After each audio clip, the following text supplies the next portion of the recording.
number 12, Jesse Miller, defensive back. Linebacker, number 14, Bill Carey. Linebacker, number 23, Brian Mason. Linebacker, number 30, Kevin Kessler. Linebacker, number 40, David Barker. Defensive tackle, number 52, Shane Haney. Defensive tackle, number 54, Carl Schimmelfing. Linebacker, number 77, Max Carey. Linebacker, number 78, Michael Barre. Defensive back, number 81, Craig Foote. Defensive back, number 88, Jason Jones. Head coach Ed Redmond and the rest of the Lansing Bobcats.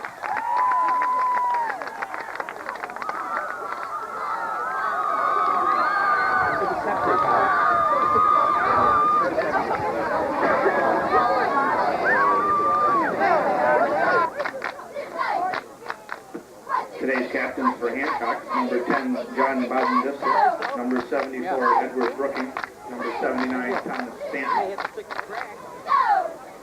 Captains today for Lansing Bobcats, number 40, David Barker, number 23, Brian Mason, number 14, Bill Carey.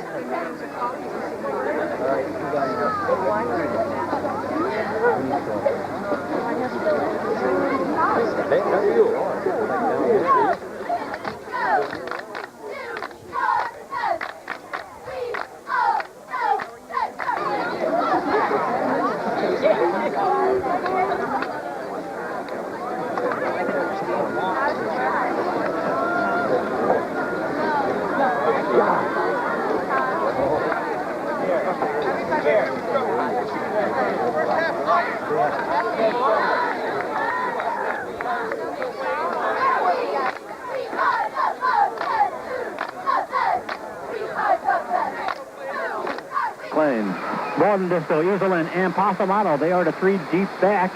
Getting ready to kick off for Hancock is Brian McLean. The ball in the air. We're underway. Undefeated. It's going to clash here in Lansing. Here comes a Bowden-Distel at the 15, out to the 20, out to the 25. And now he is swarmed under several. Oh, what a play. Several big strike plays on that. Michael Braid, Max Terry, and others on the tackle. Jesse Miller was also in there. He, I think, was the guy to hit him first. Bowden-Distel came right up the middle that time. Had no place to go with the ball. The Lansing coverage excellent here. And now it looks like Hancock will pick up right around the 25-yard line, Tom. So it'll be 1st and 10 for the Wildcats. They're setting up at their own, looks like the 25-yard line. 11:45 to go here in the first quarter. Underway quickly. This battle of undefeated. Hancock ranked number 4th and number 2 in the state, Lansing ranked number 4. And the first pitch of Bowden-Distel in the backfield, quickly grabbing him and throwing him to the turf. A big play by number 30, Kevin Kessler. Big play by Kessler. Zipped in from his linebacker spot. He got his hands around Bowden-Distel. Bowden-Distel has slipped away a number of times in previous games in that kind of a situation. But Kessler was able to grab a hold of his shirt and run him down for a big 6-yard loss. So it'll be 2nd and 16 for the Wildcats. They'll set up at the 19-yard line. Patrick Simmons is running the controls of the offense. He's a junior for the Wildcats. Bowden-Distel in the backfield with him. They're going to split out this side. Pasamato in the slot back. That is Iselin. High backfield. Bowden-Distel, the deep back. Simmons calling signals on this second down play. They give it to Bowden-Distel off left tackle. Again, no running room. He's taken down on the play, leading the charge, Shane Haney, number 52. Nice play there by Haney. They're right up front. That Lansing Bobcat defense is going to be tested because up front for Hancock, Rotzler, Schwartz, Brookings, Stanton, big fellas right up there, the guards and tackles. Not to forget the center, Bradley Homer. Those are the guys who have been making the holes for Bowden-Distel. This time, no hole whatsoever. Lansing shut them down after a 1-yard gain. So it'll be 3rd and 15 for the Wildcats. Opening series between the Hancock Wildcats and the hometown Lansing Bobcats here on AM 1160. This time it's a draw play to Bowden-Distel. Again, nowhere to go. In on the play, Glenn Hinckley leading the charge again. caught in the backfield, 4 losses, ball and distal.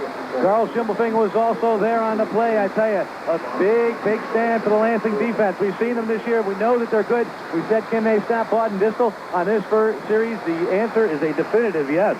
So a loss of a yard makes it 4th and 16. Hancock going to be punting deep in their own territory. Dropping back for the Bobcats. Not even just about to the midfield stripe. We've got Jason Jones right in front of us. In the Miller, Craig Foote on the far side. We've got number 12. That is Jesse Miller. They're going to be awaiting the punt. Doing the kicking for the Wildcats will be Jeremy Schwartz, number 67. It's a low line punt coming to Miller. Miller takes it at the 45 of Hancock, cuts to the 40, slips down at the 35-yard line. Otherwise, he would have picked up some more yards, but a nice 10-yard return. Lansing setting it up 1st and 10 at the Hancock 35. Excellent field position for the Bobcats. They couldn't be any happier, I think, with the way that first defensive stand turned out. They forced the punt, and the punt was a relatively low line drive. Miller with a nice return on it, return at about 10 yards. Got himself down to the 35-yard line. 1st and 10, Lansing. So the Bobcats setting up with 9:23 to go here in the first quarter. Bill Carey brings him to the line. I'm thinking of Max already. He's made some big plays. Bill Carey brings him to the line. Split backs in the backfield. Kessler and David Barker taking over for the injured Michael Kanger. Barker slips down, gets up, gets the handoff, still powers forward for about 3 to 4 yards. Boy, Barker, I think, might have had a better opportunity. There was a good-sized hole there up front. The Lansing line, it moved some of those Hancock players off the line. But Barker slipped just before he took the handoff. He got up to take the handoff, so his timing was off the whole way. But he still managed 4 yards on a play. Jesse Miller bringing a play in for the Bobcats. Checking out is Jones. Again, split backs in the formation. Miller in the slot right. Craig Foote split wide to the right. 2nd down and 6 for the Bobcats. Hand off to Kessler off tackle. He powers out inside the 30-yard line, inside the 25, and near the first down marker. Should be a first down for Lansing. Offside, left tackles, right off the left tackle. Down went Kessler, and they closed off that defensive line of Hancock very nicely, did Lansing. Kessler had plenty of room to run out for the first down. And as Coach Ed Redmond said during the pregame show, we didn't hit last year when we played Hancock. We have to come out and hit. Well, the defense hit. Now the offense is hitting. They're moving the Wildcats off the line of scrimmage and are on a drive. 1st and 10 at the Hancock 24-yard line. Carey brings him to the line again. Split backs in the backfield. Again to Kessler. Right off tackle. He goes again. He powers down inside the 20. Down to about the 18. And a flag on the play. Oh, this could be called back for holding. That looks like it might be a holding call. We'll see what the referee signal. But a nice run again by Kessler that time. Picked up another 5 yards. A face mask on Hancock. So not only will you get the 5-yard gain to the 19, tack on some yardage for the face mask penalty, the Bobcats should get another first down and a great field position as they are on marching. We saw T-Berg with a real quick start last night, getting that touchdown right on the kickoff, and here Lansing with a very quick start. They're powering the ball right up the middle and just off tackle. Nothing going way outside yet, and right now it's the line play. It's the men up front for Lansing doing a job. Michael Kobasa, Max Carey, and some of the others doing a fine job for Lansing, making those holes for Kessler and Barker. So the penalty takes the ball just inside the 10-yard line, so it'll be a 1st and goal to go for the Bobcats. 8 minutes to go in this first quarter.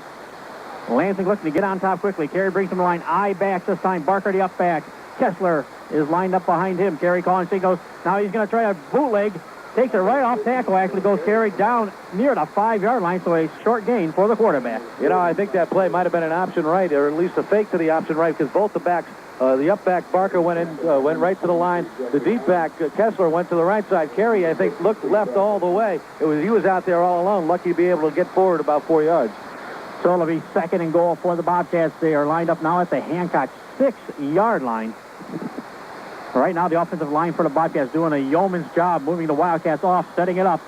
Split backs. Kessler to the near side. Barker to the right side. Carey again calling signals on the 2nd down and goal. Now it's option right. He cuts inside, down inside the 5, down to about the 3 goes Bill Carey.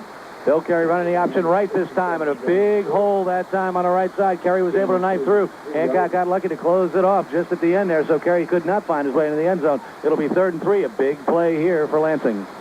But actually, you figure the rate they're going here, 3 yards a clip, this means they probably should score, if not on this play, the next one, because they are getting up 3 yards a crack.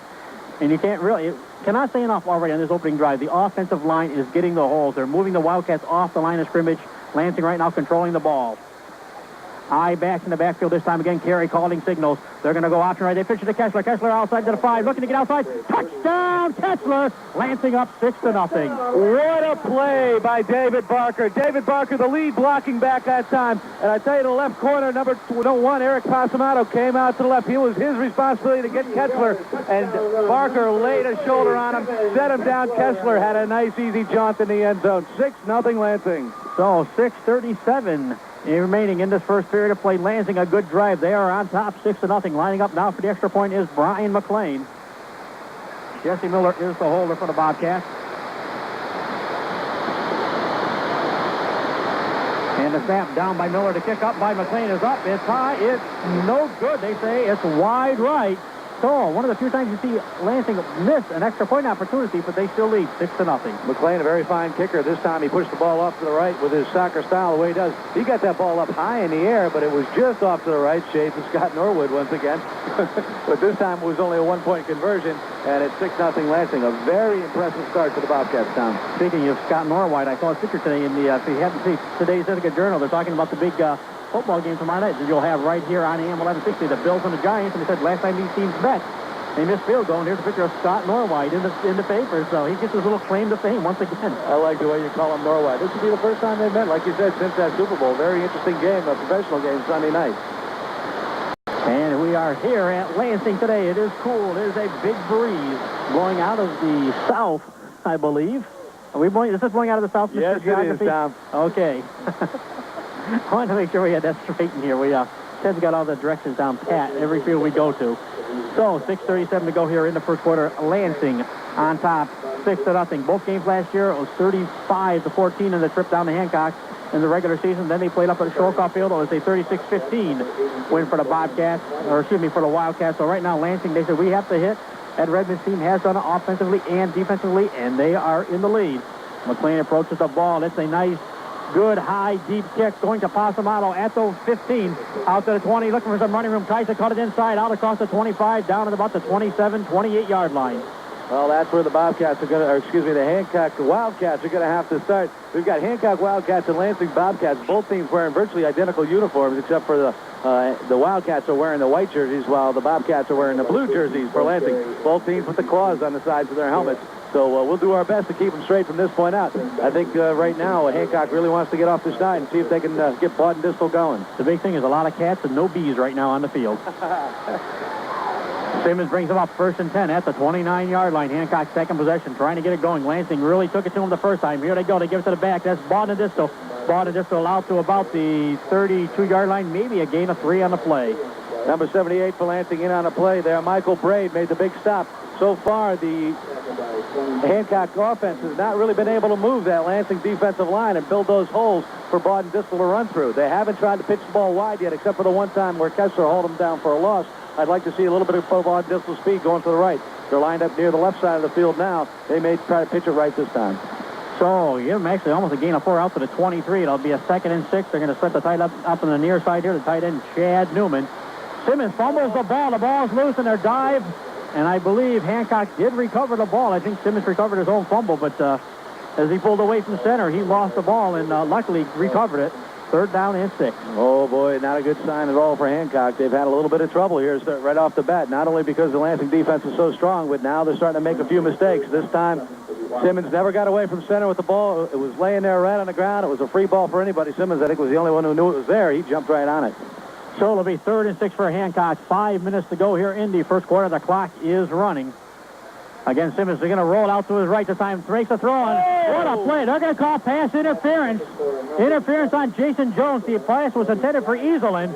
And, boy, Jones went right for the ball. And I think he was going more for ball. And I don't really know if he got there quick or not. Well, Jimmy Orr threw the flag that time. He was the official on the play. Threw the flag there. But I tell you, Jones was going for the ball all the way, and from this standpoint, he may have bumped him a little when the ball was going in, but Jones had a better angle on the ball. He was able to get in front with plenty of room, and the ball just bounced off his hands. Had he been able to take it in, he would have had a touchdown. Jimmy Orr making a questionable call here. I know Stu Dean was not happy. He was screaming at the officials after that play, so a 1st down out to the 47-yard line on the pass interference play gives Hancock a life here in the first quarter.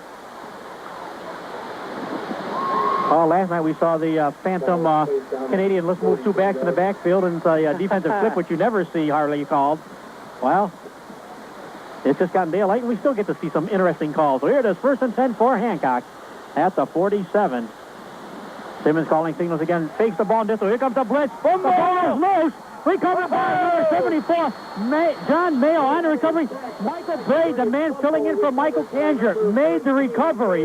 He knocked the ball loose. Was it carry on the fumble? It was carry on the fumble recovery. I tell you, the man charging from the outside, number 78, Michael Braid, made the big hit on Simmons. He came right at him from behind. Simmons never saw him. Put his arms around him. The ball dropped loose right after Braid hit him, and Carey was right there to pick it up. Big turnover here for Lansing. And he is the man. Michael Braid is the man filling in for Michael Kanger for the remainder of the season. A big defensive play. Lansing, 1st and 10 at the Hancock 34-yard line. Jesse Miller in motion. Now Carey rolling to his right on the fake. Looking for somebody to pass to. Goes downfield. Oh, and just out of the reach of number 23, Brian Mason. That would have been sick. Oh, very nice play, and a good throw that time by Carey. I think Mason was open, and he let him out there, but just out of his reach, just off the end of his fingertips that time. Boy, Lansing going for the big play here. That big play we saw last week against Kander really served them well. They were able to score in drives of less than 5 plays 4 times last week, and this time they were going for it right off the gun, too far out of the reach of Mason's hands. So it'll be a 2nd and 10 for the Bobcats. They're at the 34 of Hancock with 4:35 to go here in the first quarter. Movement on the Hancock line. Everybody else stays put. They give it to Kessler. Kessler cuts inside. Powers down inside the 30, down to about the 29 for about 5 yards on the play.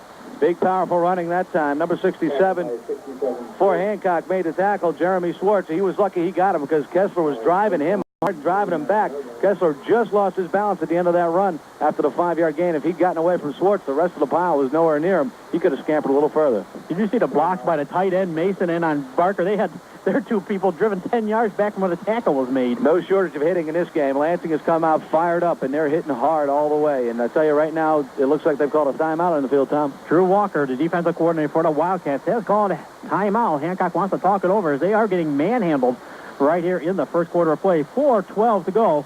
With that, we're going to take a 30-second timeout as well. The score is Lansing 6 and Hancock nothing. You're listening to Bobcat Football on AM 1160 WPIE. Bobcat Football, the Bobcats up 6-0. They've got 3rd and 5 just inside the Hancock 30 on the turnover. Miller in motion coming to the near side. Again, Carey looking to go. He slips down this time. His knee is down. He slips, loses actually a yard on the play. Misdirection to the left. Carey stopped, turned to his right. He went with the direction that Miller had shown. And I tell you, Kessler was open there for the pitch and was able to go to the wide side if he'd ever gotten the pitch. But Carey lost his footing, slipped down right there. Big 4th down now. So will the Bobcats go for it? Will they try to field goal? I think they're going to go for it on 4th and...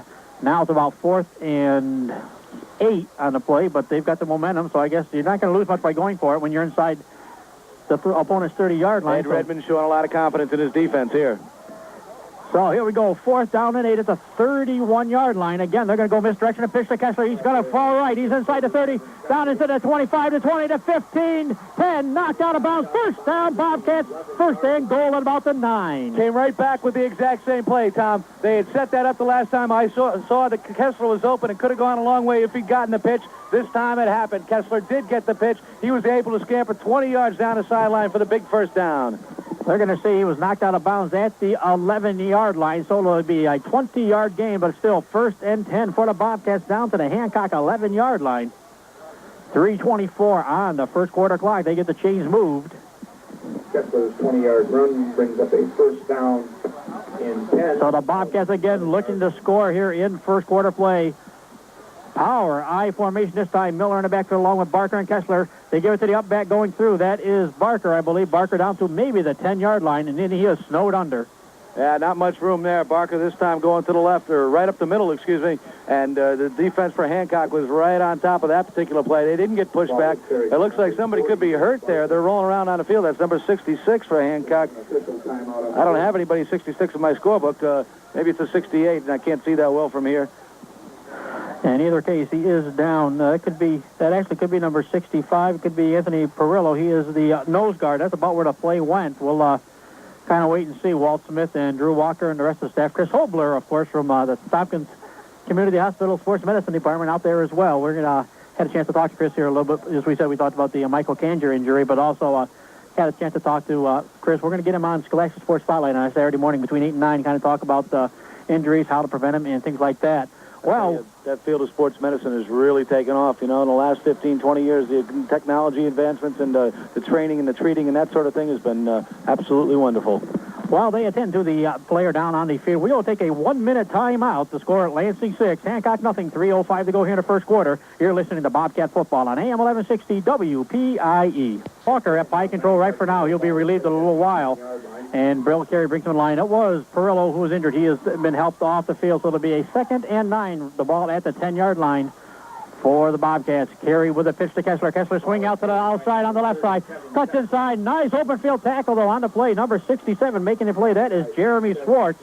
Held Kessler to a short gain. Boy, if Schwartz hadn't gotten him by the ankles the way he did, Kessler would have been in the end zone for another Lansing touchdown. Very nice defensive play that time by Schwartz to haul him down. This time, the pitch play went left to the wide side of the field. And I tell you, Kessler's showing more speed than it seems like Hancock's able to cover, except for on that play.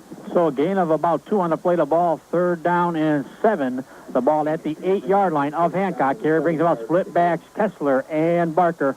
Miller split wide to the right.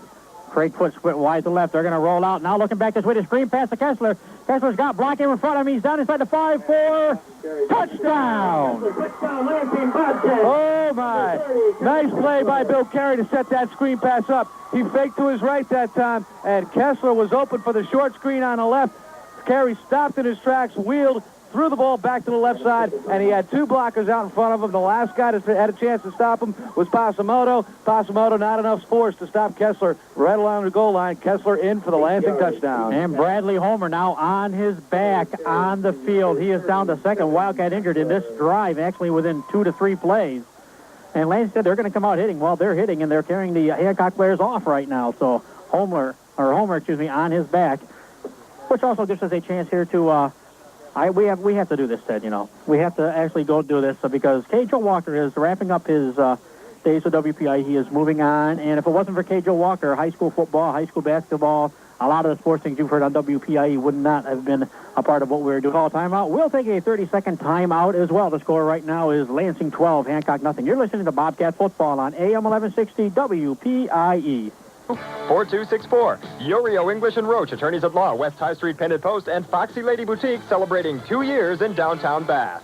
And Lansing going for the 2-point conversion. Carey trying to run the option to the right side, gets cut down at about the 1-yard line, so the conversion no good. So tonight, or this afternoon actually, Lansing 0 for 2 on the conversion, but they still lead 12-0. Carey had a pitch option that time. He could have thrown the ball out to Kessler, who was wide, but it looked like that play was covered. He saw a little hole right to the right side, and he tried to get himself through it, but he came up just about a yard short on the play. So the conversion fails, but Lansing still leads here with 2:06 remaining in the first quarter, 12-0. And as we said, even though the conversion is not working, everything else seems to be working right now for the Bobcats, as it did last night for Trumansburg in their 43-0 romp over Newark Valley. Things right now, all Bobcats, as we still have 2 minutes to go here in the first quarter, but everything looking good for Lansing right now. Last night, Tom, we were wondering how good Newark Valley was, whether or not the 2-1 team was coming in would be able to play with some of the big boys like Trumansburg. And I tell you, we were wondering how good the Lansing Bobcats were. They're 4-0, but they hadn't been really challenged that much. This game, we expected them to be challenged strongly by this Hancock team. So far, Lansing has gotten the better of the play on both sides of the ball. They look like a very good club. Right now, you cannot. I've seen Hancock over the years. I've had a chance to cover some of their teams. You cannot count the Wildcats out. They do have ball in this, so it means it's a big play offense. They can score quickly if they need to. So I would say this game is far from over at just 12-0. But right now, as we said, everything going the Bobcats' way. McLean getting ready again to boot the ball away. His 3rd kickoff of this quarter. Again, this time going to Passamoto again at the 15-yard line. Passamoto looking to his left, now tries to cut it at the middle, and he gets it out to about the 30-yard line, and then he's taken down. Several players again for Lansing in on a tackle, and they actually turn out near about the 31-yard line. Well, Coach Redmond said beforehand if they could keep Baden-Distel's carries down, that they would have a better chance to win. And so far, Baden-Distel's only had the opportunity to carry the ball 4 times, and twice on the kickoffs here. McLean has done a good job kicking the ball down to the right side to Passamoto, away from Baden-Distel, not giving him a chance to get his hands on the ball and possibly break one free. So, 1st and 10 for Hancock. They line up at their own 32-yard line against Simmons, bringing him to the line. Ostrander, Baden-Distel in the backfield. Split to the near side here. That is Kulikowski. Now the rollout. Simmons cuts it up inside across the 35, taken down about the 38, 39-yard line. In on the play, number 77 for Hancock, that is Max Carey. That's probably the nicest play so far that the Hancock has been unable to roll off. There was a big hole to the right side on the option play. It looked like Lansing was laying for Baudendistel the whole way, and there's plenty of room for Simmons to bring it upfield, and he did just that. He got about 7 yards on the pickup. So it'll be a 2nd and about 4 for the Wildcats at their own 39-yard line. Again, Ostrander and Baudendistel, the two backs for Hancock. Possum split out wide to the left side. They're going to roll left this time. Again, Simmons keeps the ball out across the 40, down near the 45-yard line. And now he is snowed under a sea of Bobcat tacklers. He's using Baudendistel well as a decoy again. This time, the Lansing Bobcats on the right side were looking for Baudendistel. And again, Simmons did the same thing. He cut it right upfield, was able to pick up another 6 yards on the play. And it's a first down just short of the 45-yard line. 50 seconds on the clock rolling here in the first quarter. Lansing on top 12-0. But right now, the best movement we've seen on the offense so far by the Wildcats of Hancock as they now set it up 1st and 10 again. Split to the near side this time. Kulikowski is split to the right. Simmons calling signals. Now they hand off the Baudendistel. Baudendistel stacked up. Bill Carey leading the charge. Also on the bound pile, Max Carey in there, number 52 as well. That is Shane Haney. They stood Baudendistel up and put him down. I think Haney got the first hit, but Carey got the big-looking hit. He hit him chest to chest there and bent him over backwards. Very big hit by the defensive captain, Bill Carey. So the ball back about a yard, so he lost on the play. And we've got 8 seconds. That'll probably pretty much do it for this first quarter of play with 5 seconds to go. I don't think Hancock will really rush to get this play off. And they won't. That ends the first quarter of play, and it's been a good quarter for the Lansing Bobcats. They are on top 12-0 over the Hancock Wildcats in this Section 4 Division 8 Battle of Unbeatens. We'll be back with second quarter action right after this timeout. You're listening to Bobcat Football on AM 1160 WPIE. Skins Glen, a Robert Faulkner Group station. Well, we're back at Lansing. Tom Bartini along with Ted Hennessy. A good first quarter for the Bobcats. They lead 12-0 over Hancock in a rematch of last year's Section 4 bowl game. Right now it is a 2nd and 11 for Hancock. Simmons calling signals again to give it the Baudendistel. He's looking for some running room. Breaks free, actually. Then gets stood up just short of the midfield stripe. Maybe gets about 5 yards. Looks like he's really going to break it, but then he got drilled in on the play. Craig put in there, Jesse Miller as well. They put Baudendistel down again. Well, Coach Redmond before the game said, can we stop Jonathan Baudendistel? And this time, or at least in the first quarter, the Bobcats have been successful. They held him to -3 yards on 5 carries total. Of course, the big 6-yard loss where Kessler got him on his very first carry. This time, a 5-yard pickup for Baudendistel gives him a +2 on a day. 3rd and 6, just short of the midfield stripe for Hancock. I formation, Ostrander and Baudendistel. Here comes the blitz. The ball knocked loose. Recovered by number 78, Michael Braid, I believe. Braid gets the recovery. This time Mason on the sack, knocks the ball loose. Michael Braid makes the recovery at the Hancock 33-yard line. Mason coming a blitz on the whole way, and that play was a roll to the left side, and it rolled right into Mason's arms. And he was able to get in there, and I tell you, Simmons has got to do a little better job of protecting that ball. Ball came loose. The Hancock Wildcats were on their first decent drive of the day, and boy, it just stops right there when Simmons loses the ball. And a big recovery by Michael Braid. First down, Lansing. Lansing 1st and 10 at the Hancock 34-yard line. Carey calling signals, I-backs, Barker and Kessler. Carey going to try to run it, cuts it inside, finds a little bit of running room, spins, rolls maybe about 3 yards down to about the 31. Boy, on that play, number 67, Jeremy Swartz for Hancock did a nice job of cutting the legs out from underneath Bill Carey. It looks like he made a nice inside cut. Looks like he was going to have some room upfield. He only got 1 yard on the play because Swartz was right there to cut the legs out from under him. So Bill Carey getting the play brought in this time by Jason Jones. Jesse Miller checking out as they shuttle the plays in and out. Carey relaying those wishes of his head coach now to the unit. They bring it to the line. 2nd down. They're at the 32, 2nd and 8 for the Wildcats. Power I formation this time. Double fake Carey rolling to his right, looking for somebody to pass to. Downfield it goes, picked off by Pasamato at about the 10-yard. Pasamato up the sidelines to the 30 and driven out of bounds at about the 32-yard line. A big play, Eric Pasamato for Hancock. Oh, that time Bill Carey knew that his man wasn't open. He looked downfield. He saw the rush coming to his left. He looked downfield twice, and he saw that the man wasn't open, and then he thought, well, do I throw it down there anyway? And he did. He unloaded the ball, and right down there was Pasamato waiting for it, playing center field, making the interception. They had 2 Lansing receivers on the play. play. It was Foot and Mason down in that area. Neither one of the men were open. Nice defensive coverage by Hancock. That ball in slightly into this crosswind, and not a good decision that time by Bill Carey. Hancock retakes possession at their own 31, 32-yard line. Now they're going to roll it out to the right side. Goes Simmons. Simmons cutting inside out to the 35, then driven down hard. A gain of about 3, though, for the quarterback. Simmons calling his own number this time, and I think he has to do a little more of that if he wants to get Bauden-Distel free. Simmons is the guy that they're giving the running room to right now, and he's been able to move the ball nicely for Hancock when he keeps it himself. No luck so far for Bauden-Distel, but I tell you, Simmons got to put that ball away. When he was running on that particular play, he was out there in the wind a little bit. Good an opportunity for Lansing to take it away.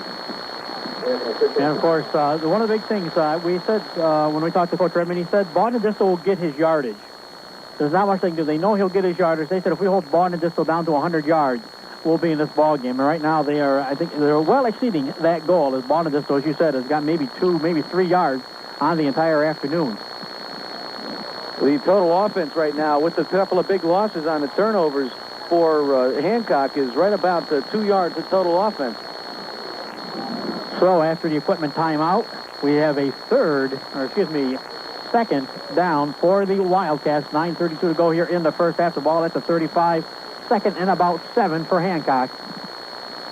Simmons again calling the signals. He's going to roll right this time, or to his left, and immediately in on the play, Max Carey along with Brian Mason to finish off the play, and a loss again. Boy, those Lansing linemen are getting in the backfield awfully quick, Tom. That time it was Max Carey who zipped right through a hole in the line, was able to get his hands around Simmons and haul him down with some help for Brian Mason, who came up from his linebacker spot. Very nice defense again by the Bobcats. So it'll be third down for Hancock. Third, and we'll call it 8. A loss of a yard or so on the play back to the 33-yard line. They're going to mark the ball down.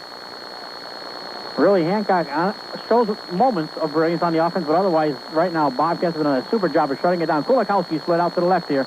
Going in motion, that is Easelin. Going to the right, they're going to pitch it to Bauden-Distel. Bauden-Distel trying to get outside, and right there to meet him, number 30, Kevin Kessler. Kessler rides him down, no gain on the play. I tell you, Kevin Kessler, we talk a lot about his offensive play, being a big back for Lansing. He's their leading rusher, and who better to have out there because of Kessler's speed on Bauden-Distel but Kessler himself. I tell you, the nice play by Kessler, stayed with Bauden-Distel the whole way. I almost think that defensively that might be his assignment. Keep your eyes on Bauden-Distel. Don't let him get around you. So actually back the ball up, maybe loss of a half yard. We'll call it still 4th and 8. And Hancock again forced into a punt formation. The ball back at their own 33, 34-yard line. 8 minutes, the clock rolling here in the first half. Lansing on top, 12-0. Again, dropping back in punt formation. That is Jeremy Schwartz for the Wildcats of Hancock.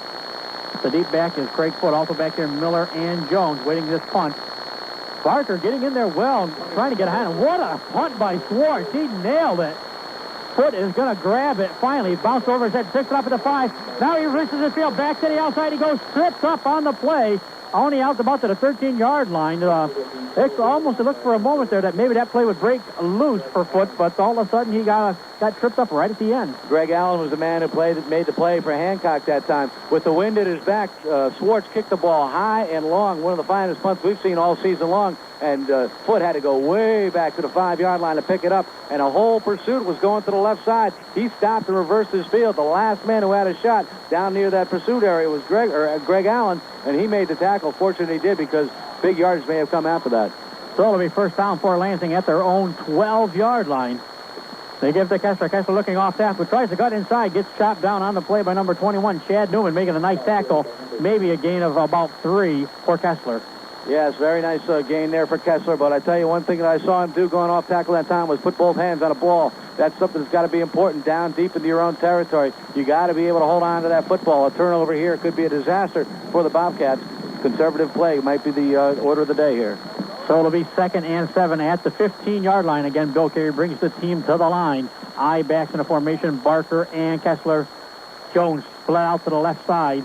Mason, your tight end here on the right side. They're pitching again to Kessler. Lead blocker by Barker. Kessler getting outside out near the 20-yard line where he's driven out of bounds. Gain of maybe 5. It should bring up about a 3rd and about 2. That time, Chad Newman on the play did a nice job of fighting off the block by Barker. Barker was out there leading Kessler. He put the shoulder pads right on Newman, but Newman, big fella, was able to throw Barker aside, get his arms around Kessler to hold him from gaining any more yardage. They're going to mark the ball short of the 20, so it'll be a 3rd and about 3 for Lansing as they again come to the line. Power I formation, Jesse Miller, David Barker. They're the up backs, the deep back. That is Kessler. Terry calling signals. They set power to the left side this time. And they give it to Kessler again. He's going to power off tackle, and he's going to get a yard or two, but I don't think he's going to be enough for the first down. I don't think so. That was right from the I formation. Kessler, the second back, went right up the middle behind that big offensive line for Lansing. It looks like they've stopped him about a yard short, Tom. 4th and 1. Do you punt the ball, or do you gamble that your offense is moving the ball and take a chance? We'll see what Eddie Redmond calls here. We are at the 6:16 mark of the first half. The clock is rolling, and Terry dropping back this time in punt formation, so they will kick the ball away. It's easy to do that for Lansing. They only had to make one substitution to have the punt team on the field.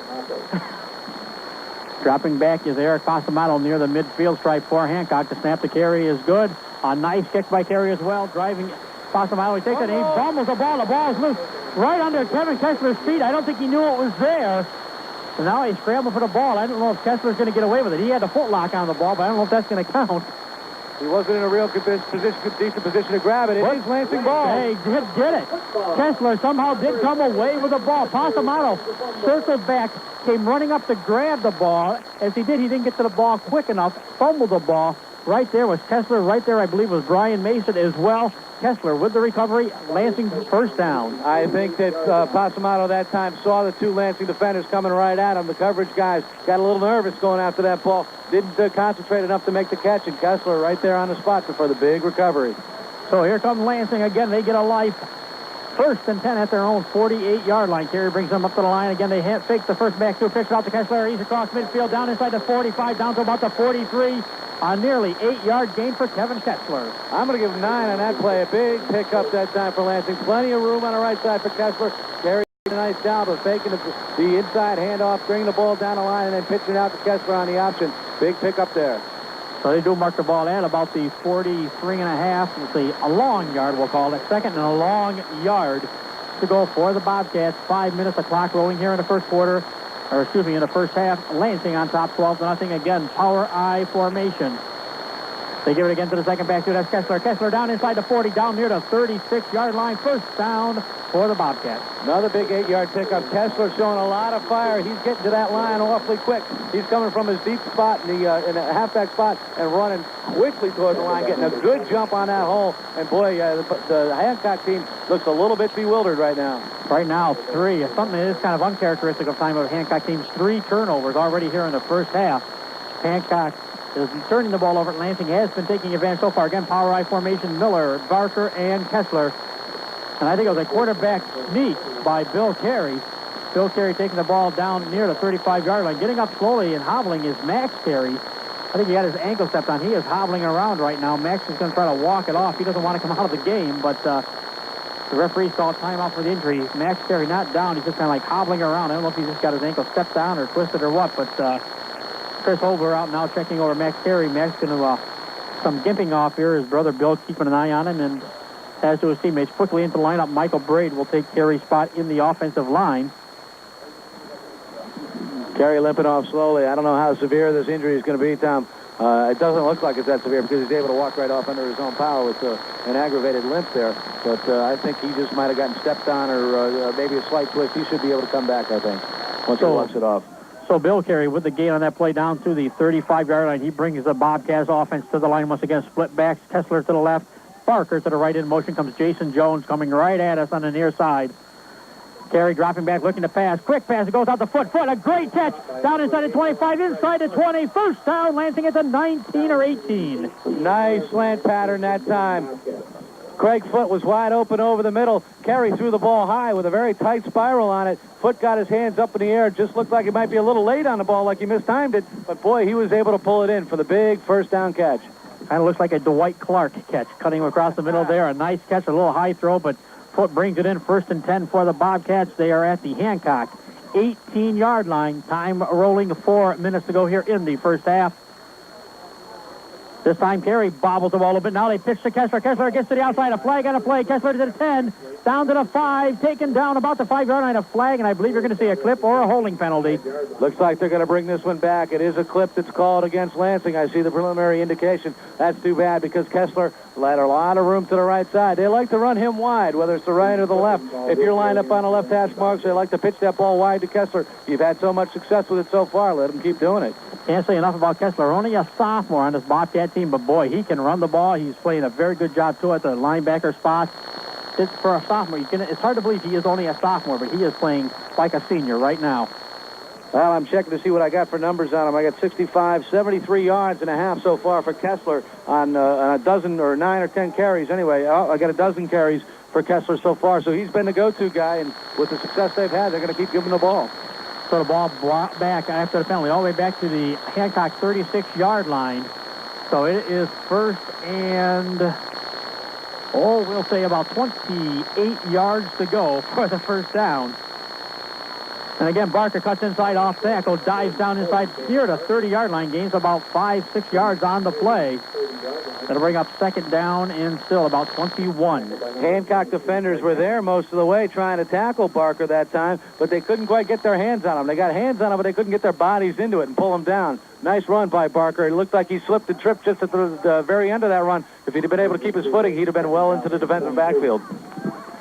Carey brings him to the line, split backs in the backfield, split out far side. That is Craig Foot, split to the near side is Jesse Miller. Mason, your tight end, tight right. Again, Carey rolling back, looking for a screen. There's Kessler. He's open. Nice play, but he spins free down inside the 20. Boy, reading the play quite well right off the bat. That was number 64, Jason Rossler. May had a shot at Kessler in the backfield. Couldn't make the carry. And actually, Kessler then with a spin gets another 5 yards. You know, Rossler that time had Kessler lined up for the big hit. Kessler had his eyes on the ball the whole way. He only had a split second between the time he caught the ball and by the time Rotzler arrived to make some kind of a move, and a spin move it was. Successful that time by Kessler. Was able to get away for the big gain. So we're down to third and about 17 for the Bobcats on that 5-yard gain. Carey brings to the line the ball at the Hancock 25-yard line. Again, Carey rolling out, looking for Foot. Foot is open. If he can get up and get the ball, it's a simultaneous catch by both him and Carey. Foot pulls the ball away from the defensive back, Greg Allen. Both of them at the exact same time made the catch. It was a wrestling match as they hit the ground, and Foot, as he landed, was able to yank the ball away. It's a first down for Lansing. First and goal at the 5. Big 20-yard pass play that time. Unbelievable play. Both players going up for the ball. Both players coming down with the ball. Dual possession. They wrestled with it on the ground for a couple of seconds before it was Foot that pulled it away. First and goal for the Bobcats at the Hancock 5-yard line. They give it to Kessler. Kessler powering in, not much of time. The ball popped out. Wow, did it come out? Hancock with the recovery. That ball come flying out of the pack. Wildcat football. Is that the first time we've seen Kevin Kessler dump the ball this year? It might very well be, but that ball come flying out of the pack. They're all lined up to the right side of the goalpost here, and that ball flew out near the middle of the field. It took about a 10-yard jump in the air. Suddenly, I don't know if somebody had their hand in there trying to strip it away and pull it, but an unfortunate turnover for Lansing. Their first of the game, or actually their second after the interception, but their first fumble of the game. I don't know if Spanningberger made the recovery or not for Hancock, but in either case, the drive has now come to a halt for the Bobcats with 1:44 to go here. Hancock takes over first and 10, the ball at their own 5-yard line. They got to go 95 yards in a short amount of time if they want to get on the board here before the first half ends. Simmons bringing him to the line. They give it to the second back through. That is going to be Carried by number 10, Baudendistel. Baudendistel maybe 3 or 4 yards. over the 5-yard line. He's out to about the 6, so actually a gain of 3 on the play. The ball was actually marked at about the 4, so give Baudendistel maybe 2 yards on the play, 2nd and 8. 2nd and 8. Baudendistel has definitely been stopped so far with 1 minute and 11 remaining in the half. Who'd have thought that Baudendistel would be held under 10 yards rushing so far in the game, Tom? Well, we were wondering what the Lansing defensive first-team unit could do this year, and they're showing it right now. They haven't been on the field a lot this year. They have been a good amount of time on the field today, so far they are doing the job. 2nd and 8. Simmons brings Hancock to the line once again. This time the handoff again. It goes to Ostrander. Ostrander out across the 10-yard line near the 15, and it looks like he could have enough for the first down. Very close to the first down. Josh Ostrander, that's his first carry on the day. And I tell you, the Lansing defense hasn't had to watch too many players so far. It's been Bauden, Distel, and Simmons carrying the ball the whole way so far for the Wildcats. This time they gave the ball to Ostrander on his first carry and had some success. Did they get the first down, Tom? They got the first down. The clock is rolling with 30 seconds to go. First and 10 at the 14. Hancock, I think, will have to snap the ball at least one more time here. But I don't think they'll be calling a timeout after that. I think they'll just snap the ball and regroup as halftime approaches in 17 seconds. Ball's loose on the ground again. Simmons fumbling the ball on the snap, and they say that Simmons did make his own recovery. He gained maybe a yard on the play with 5 seconds going. Oh, boy. And we've got a timeout on the field. I believe what happened is they thought the ball was going to be recovered. Jesse Miller, he ran up the fish and called timeout. Yes, he did. They let the clock run. They're going to call the end of the first half. And so we have reached halftime here in Lansing. It's been a good first half for the Bobcats. It sure has, taking advantage of turnovers by the Hancock Wildcats so far. One big turnover that set up the second Lansing touchdown, and that's what made it 12-0. Boy, Lansing's got to be happy going into the half. They haven't made too many mistakes. Hancock, on the other hand, hasn't really gotten untracked yet. They have made some mistakes that have cost them so far, but I tell you, they're going to get that Bauden Distel kid. They got to get him unleashed if they're going to have any success today. So we'll take a 2-minute timeout, and then when we come back, we'll have our player profile. Carl Schimmelfing from the Lansing Bobcats will be our player profile today. So we'll take a 2-minute timeout. We're at halftime. The score, Lansing 12, Hancock nothing. You listen to Bobcat football on AM 1160 WPIE. Simmons, quarterback, he's had 7 carries and totaled out at 0 yards. 2 big losses on 2 plays where he fumbled the ball 8 yards deep in the backfield. Those don't help his stats at all. Josh Ostrander, the leading rusher, on 1 carry for 8 yards. Total offense, 13 yards for the Hancock Wildcats. Of course, the key being some of those turnovers deep in the backfield that really went against their offensive numbers. And then on the offensive side of the ball for Lansing, Kevin Kessler leading the way, 13 carries, 77 yards. Barker has 3 carries for 11 yards. Bill Carey only 4 carries for 7 yards total, but Carey throwing the ball well today. He's got 4 completions in 6 attempts for a total of 25, 34, 51 total yards. Foote and Kessler both with 2 receptions. You didn't tell me the wind was going to shift directions. Now we are getting rained on, Ted. Oh, unbelievable. Maybe I should get that umbrella back out. That might be a good possibility right now, but the wind has shifted as to the raindrops. Actually, I'm glad I didn't do my flip chart because of the fact that flip chart would have looked like a road map of ink blots about now. So it's a good thing that we didn't bother using that. Mainly, we need this umbrella for anything. We got to guard the equipment more. And I don't care if I get wet, but we got to kind of guard our precious equipment. There we go. That'll do fine, I think. I'm going to see if I can get my stat sheet under there, too. It's starting to run and bleed all over the place. It'll even keep my soda dry this way. I don't know why I'd want to keep my soda dry, but anyways. We are about ready for the second half of action here, and the rain does pick up. Oh, boy, it's going to get ugly this second half, I have a feeling. You know, that's almost a complete and total wind shift, Tom. That wind is now moving in from the northeast instead of, from the northwest instead of the southeast. It's not that strong a wind right now, but it's blowing right on top of our stuff. In just a few moments, we're going to have the second half kickoff. Hancock getting ready to kick the ball to Lansing. The Lansing Bobcats to receive the... A couple people down here asking us, again, our call signal, where we are in the dial. I have some feeling people might be running to their cars, and, hey, we can listen to the game and stay dry. That means we get wet. We're going to have to do a better job. I think we're going to have some more listeners here very soon as the rain continues to come down. This cannot help Hancock at all either. They've got to come back from a 12-0 deficit. If not more, this rain will definitely not help their cause at all either. Bauden Distel, a quick runner. If he doesn't get his footing out there, then he could have a very difficult afternoon. He's got a long way to go to make up for his, to make it back to his normal average in terms of yardage. We'll see if Hancock can turn it around here in the second half. So Brian Mason and Kevin Kessler, they are the deep backs. Now a squib kick taken by the up back, Jason Jones, and actually a good play by Jones. He just fell on the ball. It kind of comes skipping to him. A slippery ball now with the rain coming down. The best thing Jones could do, he just laid down on the ball. Lansing will take over 1st and 10 at their own 33-yard line. Smart play by Jones not to try to take that ball anywhere. The rain is coming down pretty hard right now, and that ball was loose on the ground. He just fell right out. A teammate jumped on top of him to protect him from the oncoming Hancock players, but the whistle blew before any of the Hancock players could get there, Tom. So not only is the rain coming down, now the wind picking up here today. This is our first nasty day we've had for football, but what the heck, it is football weather. Kessler off tackle, comes out across the 35, 36-yard line, gain of about 3, maybe 4 on the play. So once again, the Bobcats trying to pick up where they left off in the first half, moving the ball. That's right. They're going right behind that big offensive line, Tom. And offensive line has done a heck of a job so far. Kobasa, Max Carey, Michael Braid, some of the others up there, Schimmelfing, Shane Haney doing a great job so far for Lansing. So here comes Carey bringing again the Bobcats to the line. 2nd down, and we'll call it about 6 to go. I formation this time, Barker and Kessler. They give it to Kessler again. This time he tries the right side. No running room this time.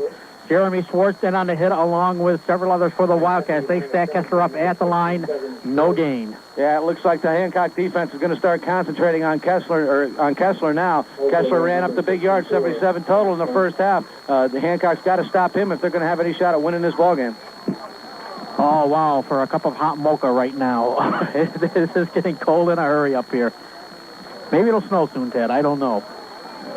It may snow, Tom. I'll tell you right now, though, my pen's running all over my stat sheet. I'll do my best to try to keep track of what's going on. Your umbrella's trying to take off, too. The pitch to Kessler. Kessler trying to bring it outside. Gets out near the 39, 40-yard line.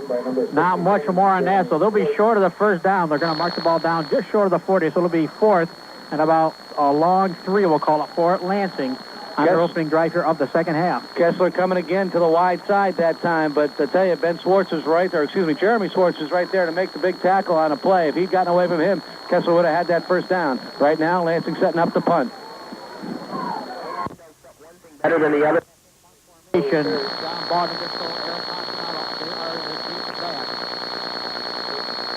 Carey gets the kick off. This is a nice punt. Pasamato dropping back, grabs it at his 25, heading to his left. The wall is set up. Gets outside to the 35, up near the 40. Then he's met and put down by several Lansing players. Number 64 in on the play. That is Dwayne Hinckley. Also in the play, Craig Foote, number 52 in as well. That is Shane Haney. Several players riding Pasamato down at the 40-yard line.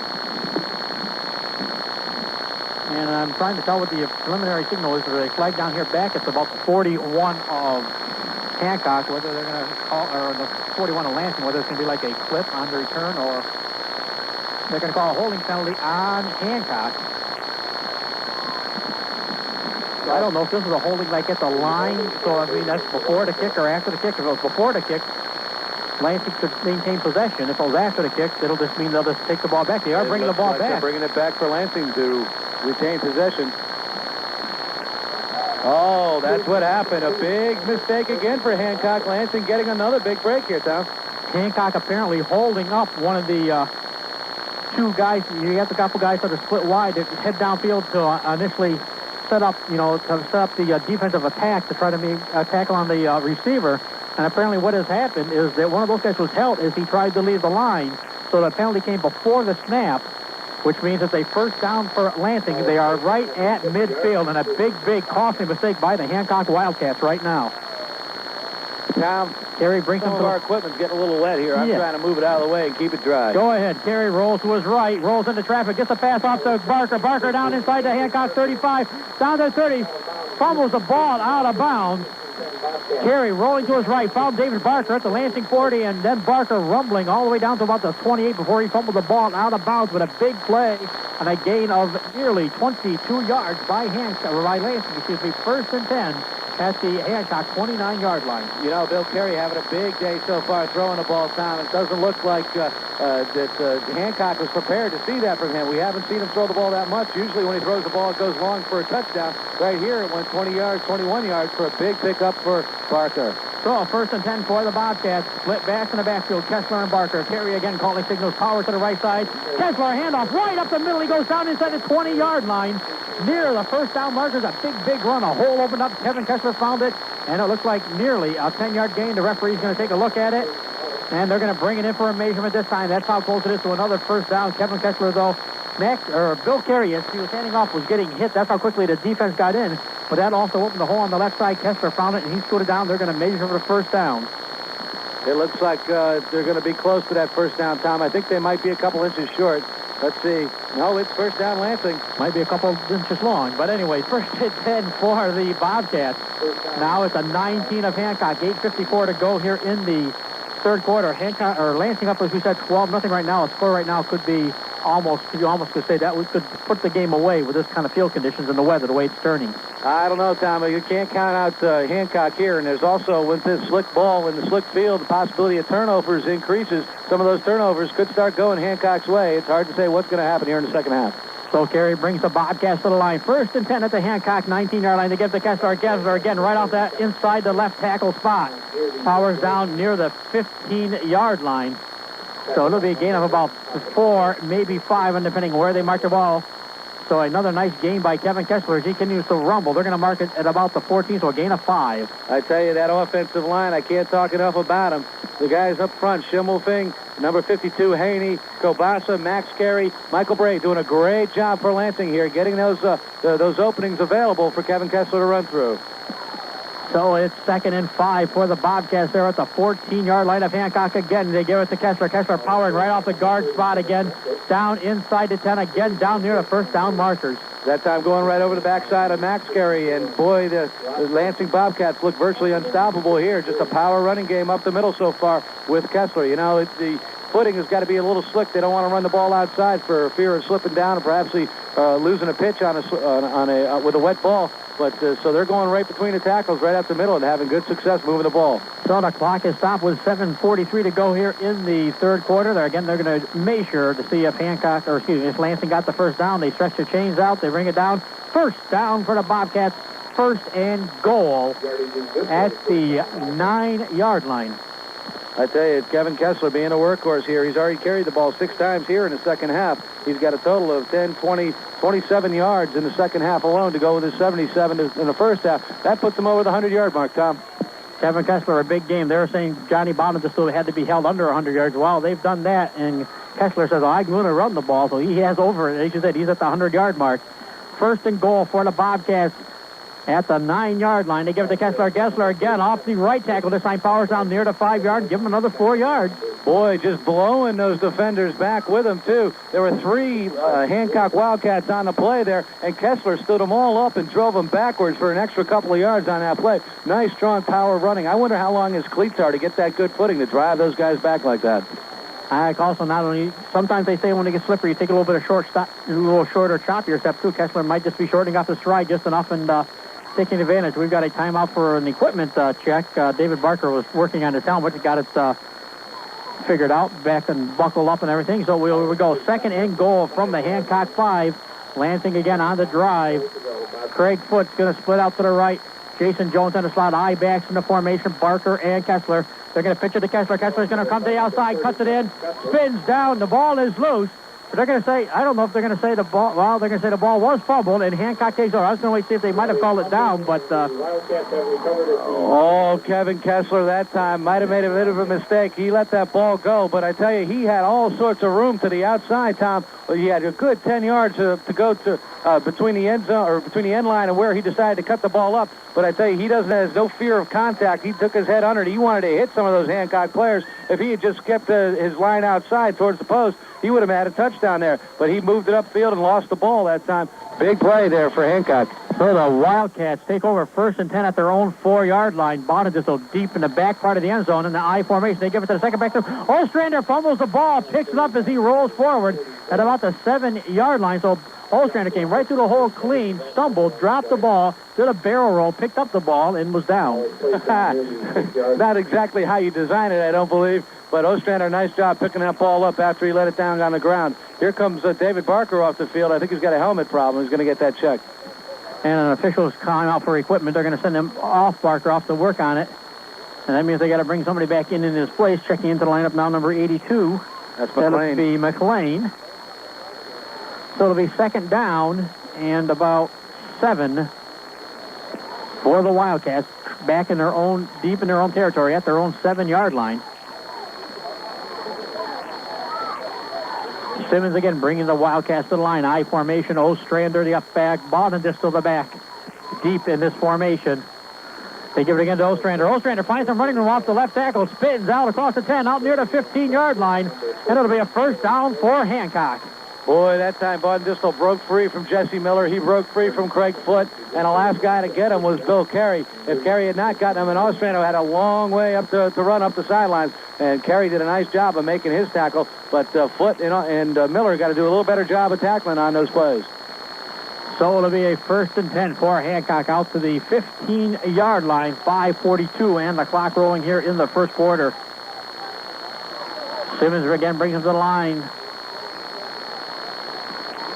High formation once again for the Wildcats. And there's all sorts of movement. The ball's loose. It bounces all the way back to, I think Baudendistel recovered it. The ball somehow sprinted right back to him. I'll tell you how it sprinted back down. Max Carey had that ball right in his sights. He's laying on the ground. He swept at it with a big claw of his, and instead of pulling it in, it actually knocked the ball away into the backfield where Baudendistel was. Knocked it back about 3 or 4 yards, did Max Carey. But that ball was right in front of him. He tried to corral it, but he just ended up knocking it away from himself. Real frustrating for Max Carey, having that ball right in front of him, not being able to hold on to it. And even worse luck for Baudendistel because he recovers it, so he gets the loss of 3 yards on the play, too, so it'll be 2nd and 13. For the Wildcats. And the ball, they are literally called the pigskin right now. It is slippery. Everybody trying to hold on to it. Here comes Ostrander. Ostrander, the workhorse, now comes powering out all the way out to near the 24-yard line. A big, big gain by Ostrander and just about a yard short of the first down.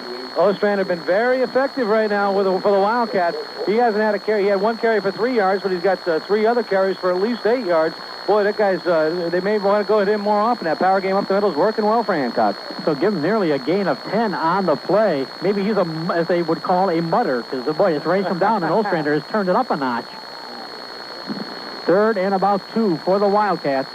They're at the 24-yard line. Again, they give it to Ostrander. This time, Ostrander is stood up, tries to spin away, and as he spins, more Bobcats right there waiting for him this time. Yeah, not fooled on a defense for the Bobcats.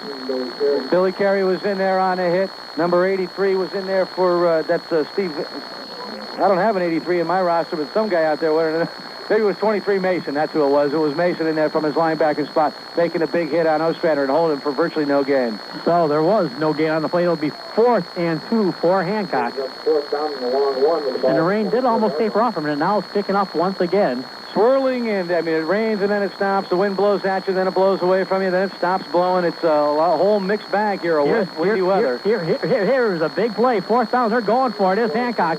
They power out across the near the first down marker. I think it was just a straight quarterback sneak this time by Simmons, and it's going to be out close. So they say, yes, he got the first down. So a gamble by Walt Smith and the Wildcats pays off. They pick up the first down. Well, they only needed about 1.5 yards, and I think Simmons got just that, 1.5 yards, but they were able to judge by the positioning of the ball with relationship to the line there that it was, in fact, a first down for the Hancock Wildcats. Basically, they had to get it across the 25-yard line, which they did, so it's at the 26. So it is a 1st and 10 for Hancock at their own 26-yard line. 3:07, the clock rolling here in the third quarter. Hancock trailing by the score of 12-0. Simmons again brings them to the line. Ostrander and Baudendistel, the I-backs in the formation. The pitch this time to Baudendistel. He's trying to get outside. Here comes Barker. Barker, a great play. Takes him down back in the backfield at the 20. A loss of 5. Big play by David Barker. He got his helmet fixed. It looks like he came back into the play this time. And just like Kevin Kessler hitting Baudendistel earlier in the first quarter for a big, big loss, same thing this time. It was Barker who got back there, got his arms around Baudendistel. Baudendistel couldn't get away. Barker pulled him down. So it'll now be 2nd and, well, we'll call it 15. They're going to mark the ball at the 21. But again, there was identical to the opening play with Kessler. This time it was Barker, the exact same kind of play, swooping in and making a play. I formation for Hancock, 2nd and 15 at the 21. They're going to give it to the halfback. That is Ostrander, trying to spin out a few yards. Gets back maybe to the 23-yard line. A gain of 1, maybe 2 on the play. It'll be 3rd down and about 13 still to go for Hancock. Lansing's made a nice adjustment up front, being able to stop that play, that up-the-gut play by Ostrander that time. They've had success stopping him the last 2 times he's held the ball. I tell you, if they don't have any success stopping him, then Hancock could get back in this game. So here we go. 3rd down and about 13 for the Wildcats. Simmons bringing him to the line, still the same I formation. They got Easelin in the slot. He has moved, and here comes the flag. Easelin tried to get himself set, flinched, and kind of fell forward just a little bit. Maybe a gust of wind moved him forward. In either case, they're going to call a 5-yard motion penalty. That'll back Hancock up another 5 yards. So now instead of 3rd and 13, it'll be 3rd and about 18.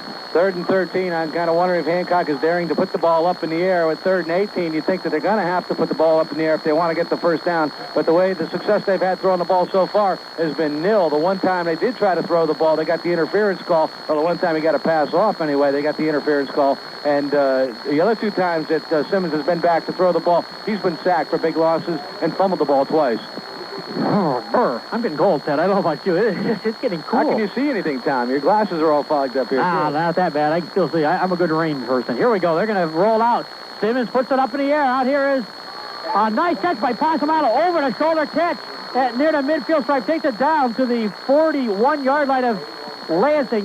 You said, would they throw it? Well, they did. Pasamato right over the shoulder catch. A beautiful catch by Pasamato and a big first down for Hancock. Oh, big first down. Roughly a 50-yard play on that particular toss. I tell you, Craig Foote and Jason Jones are the guys back defending on Pasamato. Neither one of those guys was within an arm's reach when Pasamato caught the ball. I'm surprised that they let him go in that deep play. It looks like I kind of figured that Hancock might be passing the whole way.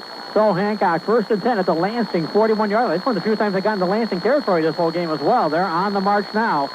55 seconds to go here in the 3rd quarter. They fish the ball into this, so trying to get outside.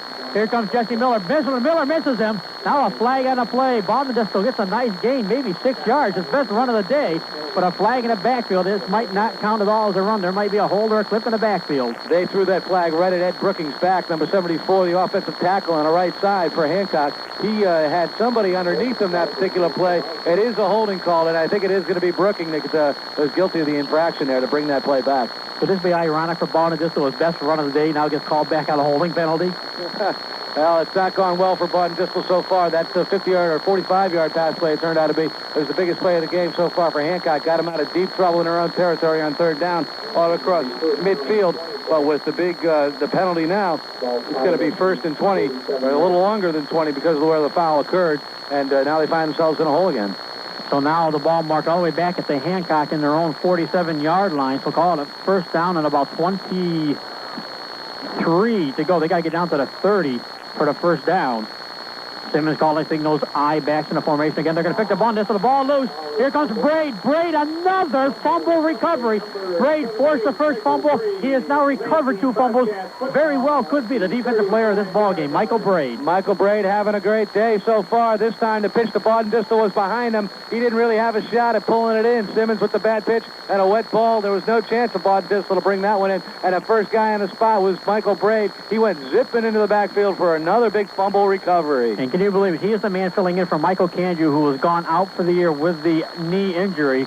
Braid's first starting defensive night, and he is having a big ball game. He sure is. Michael Braid having a very, very nice game. He just limped off the field there. I think he'll be able to walk it off and get back in. So it'll be Lansing 1st and 10 at the Hancock 37-yard line. They give it to the up back going through. That is Kessler. The ball's loose. Hancock with the fumble recovery. Kessler again fumbles the ball. This time Jeremy Schwartz on the recovery for Hancock. Kevin Kessler, I think, might need a little talking to on the sideline. That's his 3rd fumble of the game. We hadn't seen him fumble all year long, and this time he gave the ball up cleanly. He wasn't hit that hard. Sid couldn't quite keep the handle on it. He was going up the middle. He really should keep 2 hands on a ball. He turned it over. So Hancock, 1st and 10 at their own 35. 4 seconds to go here in the 3rd quarter. They get the play off before the quarter ends. Ostrander trying to get some yardage. Stacked up really at the line of scrimmage. I don't believe he'll get any yardage, and that'll end the 3rd quarter of play as well. An interesting 3rd quarter as the rain came down and the pigskin literally became the pigskin. Nobody able to hold on to the ball right now in this entire 3rd quarter of action. They're still having a conversation on the field. Now a couple Lansing players help Ostrander up, and that'll end the 3rd quarter of play. So we did not find any scoring here in this 3rd quarter. So after 3 quarters in the books, it is Lansing 12.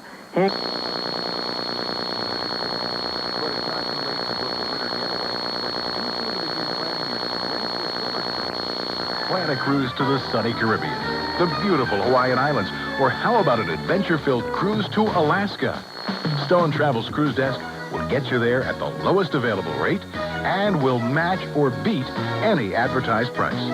They also have terrific group rates you can take advantage of, as well as an assortment of exciting theme cruises.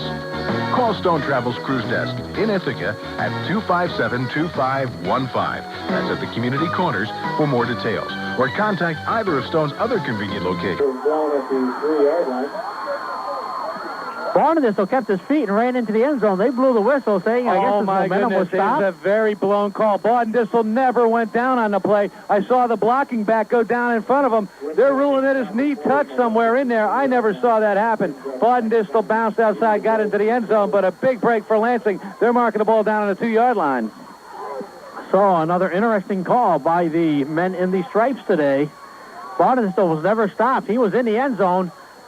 Big break for Lansing on a play. We're looking at our buddies over here from the Deposit radio station, Kevin Feigl, one of my buddies. We're all looking at each other like, what was that call? So, well, they're going to try a 2nd and goal now from about the 2-yard line. Again, the Barnadistel, he cuts inside, spins, drives, touchdown, Hancock. Oh, that time Billy Carey got a nice block laid on him by number 44, the up-back Ostrander. Ostrander put that block on Carey. He had no chance. He made his best effort to stop Barnadistel. He got his hands around him, but Barnadistel had enough room and energy to dive over the goal line for the big touchdown with 8:38 to go. And all of a sudden, Ted Hennessy again, this is a ball game with 8:38 to go. 12-6, Lansing on top. And now the big moment right now. Lansing is 0 for 2 on conversions. Hancock, if they can put the ball in on a 2-point, or they're going to go for the 2 as well. This could be a 4-point ball game if they get this conversion. They give it to Barnadistel. He powers, spins, drives, and I don't think he made it. He did not, so we remain at 12-6. Nice play by Craig Foote on that play. He's the guy that got his arms around Ostrander, hauled him down. No gain on a play and no 2-point conversion. So now Hancock finds themselves behind by 6 points. A big touchdown, plenty of time left in this game. Lansing's been turning the ball over rapidly here in the second half. The muff punt, 2 Kessler fumbles, and right now they can't afford to do that. They've got to hold on to this football. If they drop it here, Hancock is certainly to take advantage because they got that running game finally unleashed. And we have now got a ball game with 8:38 to go. Lansing has led this entire ball game. 12 points early in that first quarter, and since then, it's kind of been an even game. Now Hancock in the rain finally gets on the board. It is a 12-6 ball game, and right now, missed extra points really plaguing both teams as well. Yes, the missed extra point or an extra point or some kind of conversion there for Hancock certainly would have helped. If they'd gotten a 2-point conversion, then they might have been able to zip another one over with a second 2-point conversion. A 16-12 lead would negate a field goal opportunity for Lansing, but that's a long way off. We've still got plenty of time to play. I can't believe Hancock would go for an onside kick here. There's a lot of time. All they got to do is step it up one time with the defense, and they still get a chance. But we'll see. Jeremy Schwartz got the ball teed up. He's about ready to boot it away. We'll see what happens. And it is an onside kick. And the ball is loose on the ground. Shane Haney had a shot at it for Lansing. Now a mad scramble. 5, and they say Lansing did recover it. And who is on the bottom of the pile for Lansing on that recovery? Is that Max Carey? Looks like big Max Carey gets the recovery. So, well, we were saying maybe they wouldn't onside kick it. Well, they did onside kick it, but Max Carey finally coming away with the ball. Lansing will take over 1st and 10 at their own 45. A nice play by Max Carey to hold on to that. Not only did he have to grab the ball, but he had to fend off about a half a dozen Hancock kickoff team, special teams players who hit him hard right after the ball came to him, and he was fortunate to be able to hold on to that, although he took a pretty big blow. So it'll be 1st and 10 for Lansing at their own 45-yard line. 8:28, the clock rolling here in the final period. Lansing up by 6, and they need to get a drive put together this time. Barker on the carry, nowhere to go. He was stood up right at the line of scrimmage. In on the charge on the bottom of that pile is number 74, Ed Brooking. Ed Brooking made the big stop there. Boy, the line tip play has really stepped up now on defense for Hancock. Brooking really hit his man. He's one of the team captains for the Wildcats, and he hit Barker hard right at the line of scrimmage for no gain. This is where you find out if you're a championship team or not. Hancock has won. They shared the championship last year with Lansing. Hancock won it outright in the bowl game. Now they're stepping it up a notch. Here comes Carey. Carey on the option. Pulls it inside, maybe about 3 yards down to about the 48-yard line before he's taken down on the play. Jeremy Schwartz in on the tackle. Carey showing some nice power running. Schwartz actually hit him right around the line of scrimmage, but Carey was able to drag him for about 3 yards on a play. That's a nice gain for Lansing. They're facing a long 3rd and 7 here. The defense of Hancock really standing up now. They've got to hold here if they want a chance to win this game. And you can feel kind of the momentum starting to swing towards Hancock. If they hold on this 3rd down play and set up a 4th and long yardage, you can guarantee that's going to pump them up even more. Ball is placed at the 48-yard line. I-back formation. Here comes Miller. Miller in motion coming to the near side. Craig Foot is split out here to the right side. They're going to roll out to the left this time. Miss Carey looking for somebody to pass on. Now he's going to tuck it in. Inside the 50, inside the 45, down to the 40, break street 30, 25, 20, 10, 5, touchdown, Bill Carey! Oh, my! 57 yards out, and he's got one man to thank for that touchdown run, and that's his brother, Max Carey. Bill Carey on a naked bootleg that time, went all the way to his left side. It looked like the pursuit was going to cut him off, but Max Carey stepped up and nailed 2 Hancock defenders to spring his brother free down the sideline. 52.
Let's go, Cat! Defense! Kevin, you alright? We're not too fast. We're not too fast. Come on, shut him here. Right there. Come on, somebody!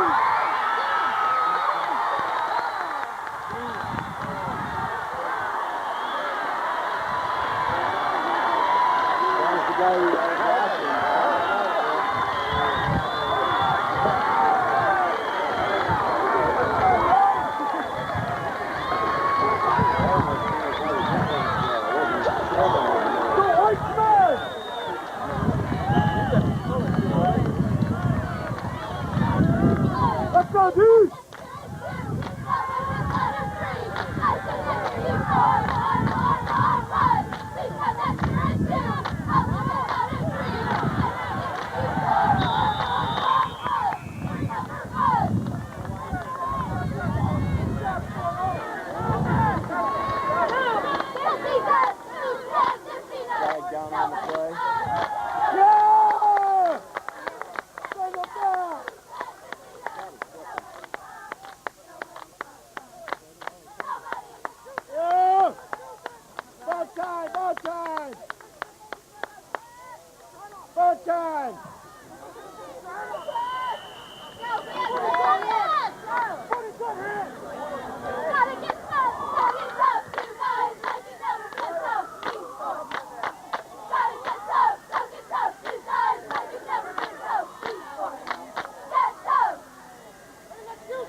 Defense! Take this play, come on! Bring it up, come on! Go! Let's go, guys! Shut him down, shut him down!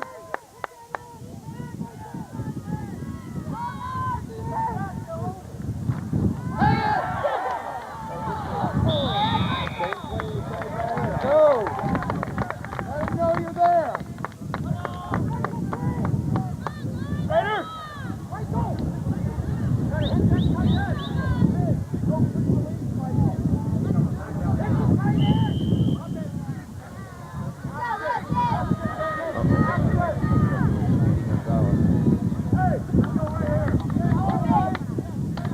Let's go, kid! Come on, let's shut him down! Now's the time!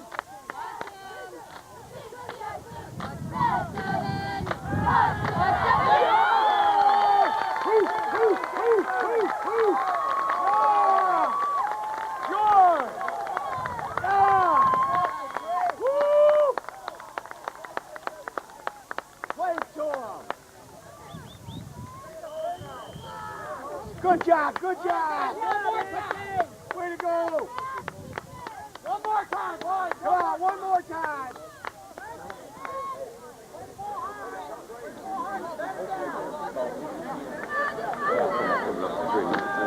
Let's go, baby! Here we go, guys. We gotta go. We gotta go. Watch the pass! Right there, 5 yards! Hoop, hoop, hoop, hoop! Send them! Send them! Yeah!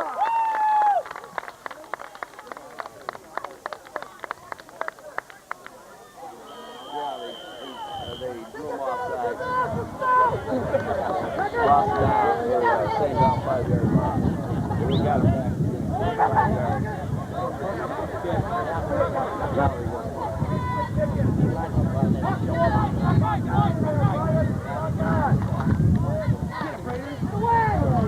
Ooh, Honey right over the back. Oh, yeah, look at that! Look at the collar. What is it? What is it? Come on, Rock! Stick it!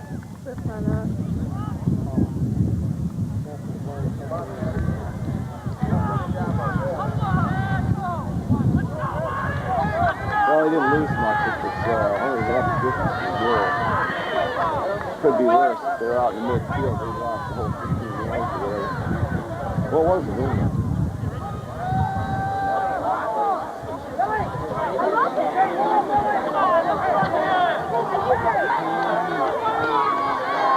Out of the hole.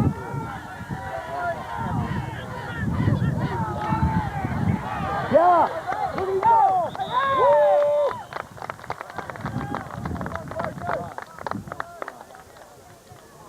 Need the breathing room.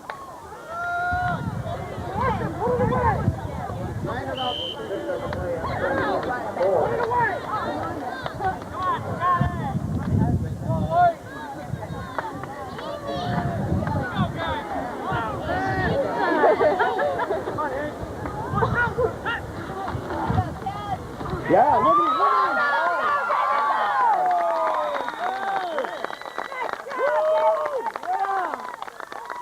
Go picking, boys!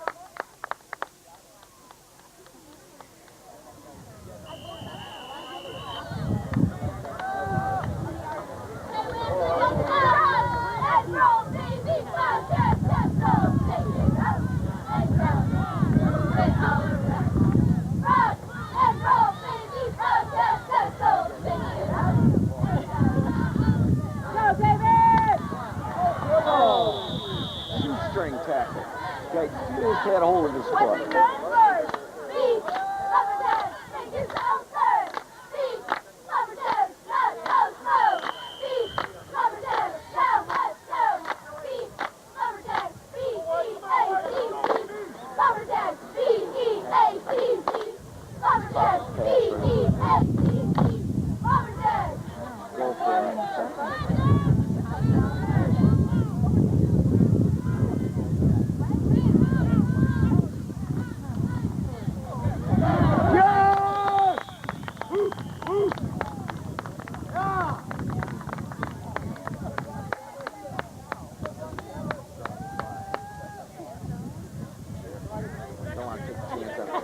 far down, so if they get a touchdown before half, they may get down to under 15, 20 seconds and they throw a pass. I don't know. They're in running formation.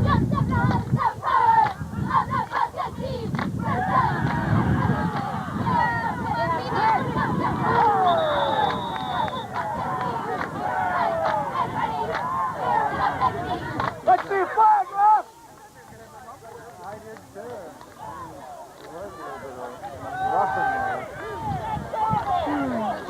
Roughing the receiver! Where's the pass? Where's the flag? That's the only way they can win.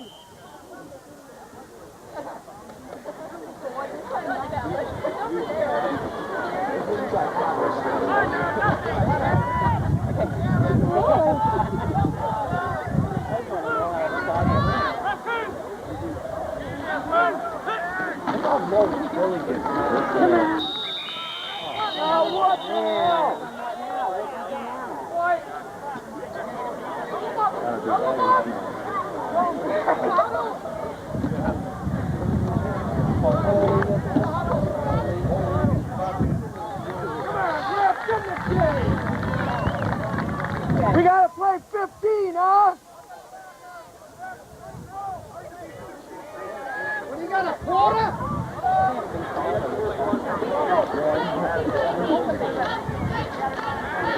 Cox gonna run out.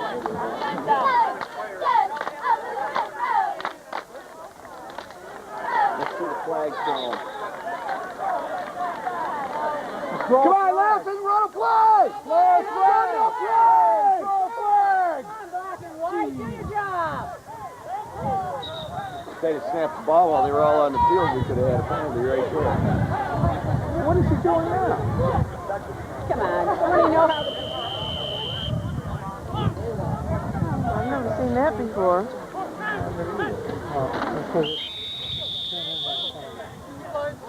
Let's go, Cat! All right, guys, let's go! Ooh, ooh, ooh. Yeah! Way to go, let's go, Cat!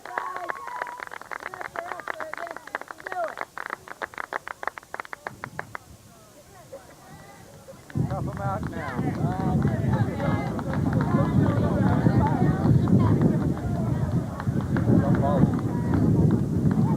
Hey, Buster!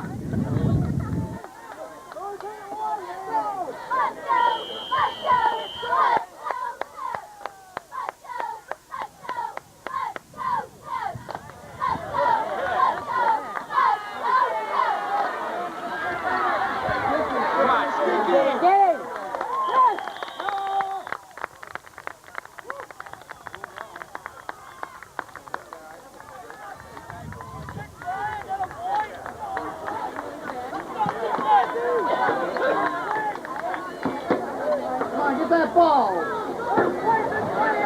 Come on, defense!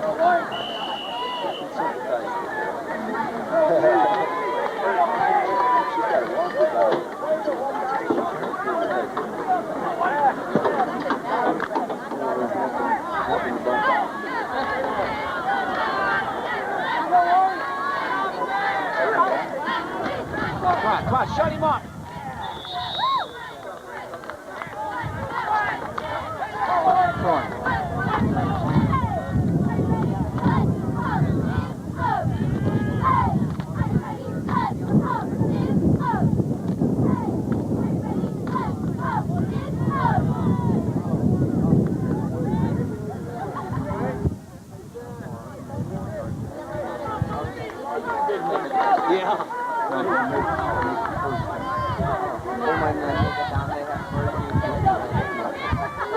Come on, guys. Right there. Come on. Get him.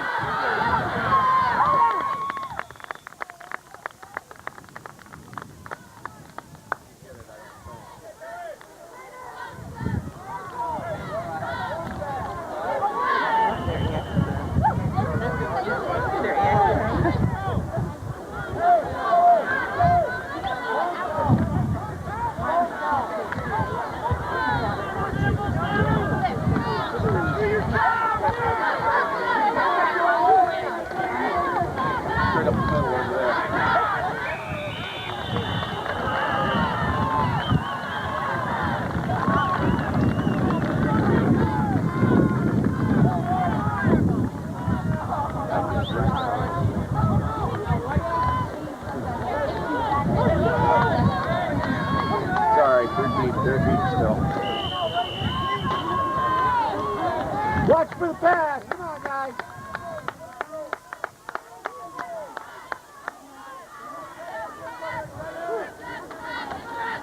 Right there. Fumble, get it! Get it. Oh, we still got it. Good try, guys, good try. Good job, Watch. Good job. Woo! Yeah. Stretch it to him.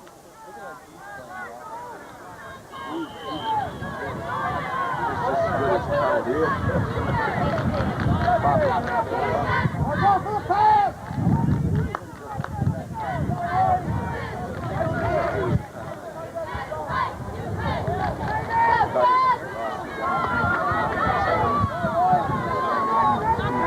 Watch the pass. Pass. Come on, let's go.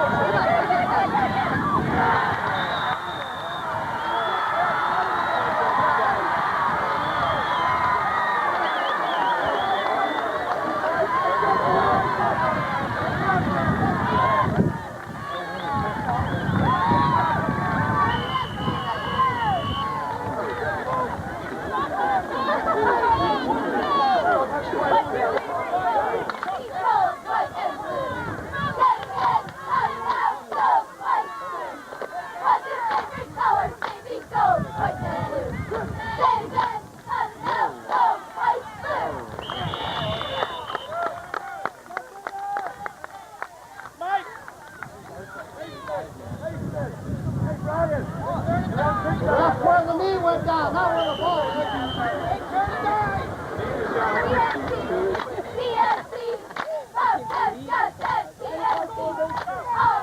Let's go, Cat! Shut him down!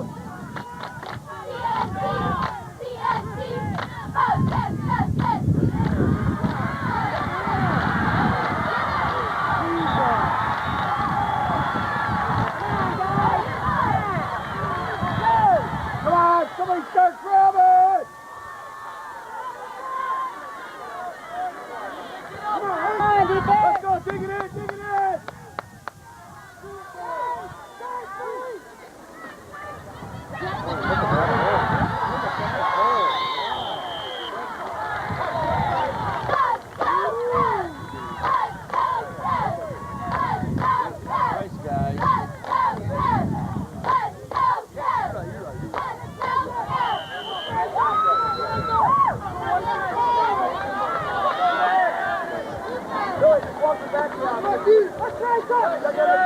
Come on, D!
Plug in the middle now, and now they're hitting the outside.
guys.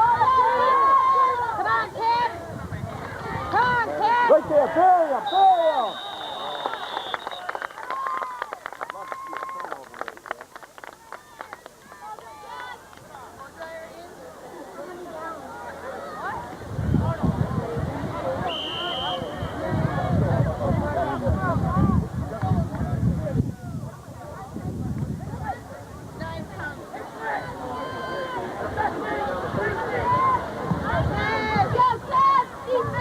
Let's go, dude!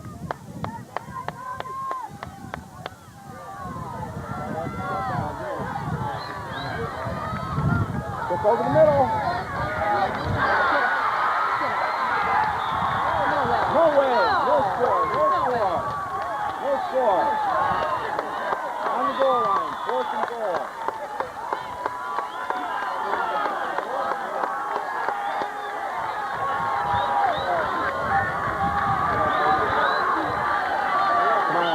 Shut him down. Let's go, kid!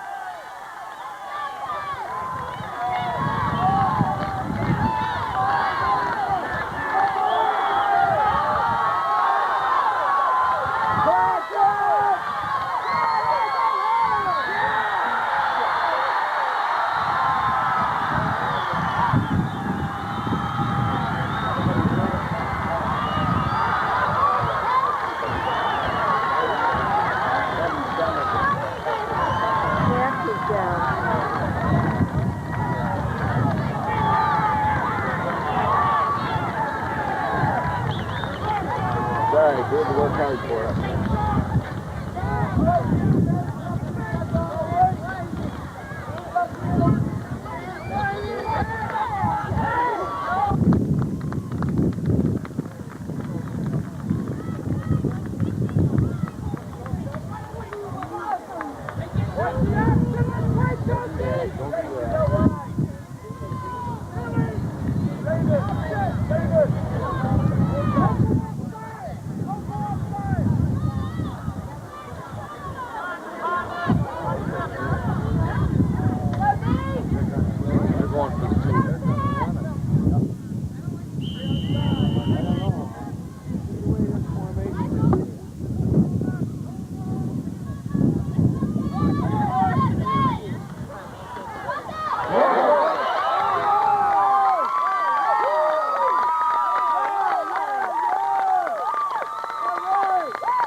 Timing, see, we were ready and blue wasn't.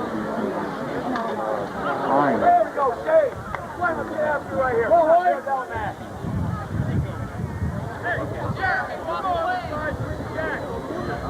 Come on, Carl. Go, Lloyd.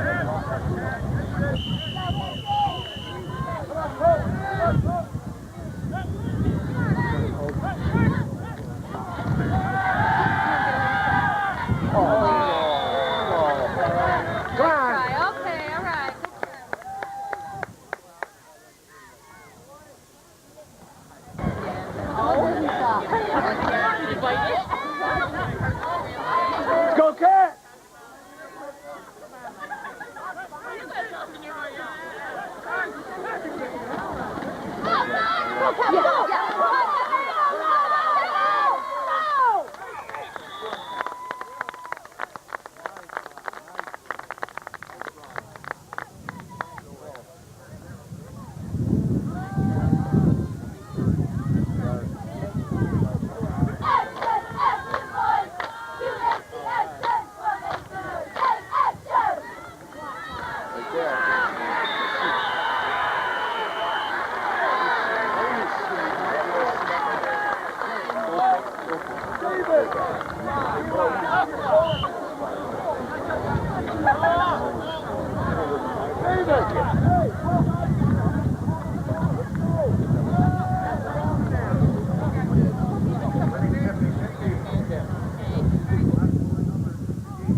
Come on, guys.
Let's go, Cat!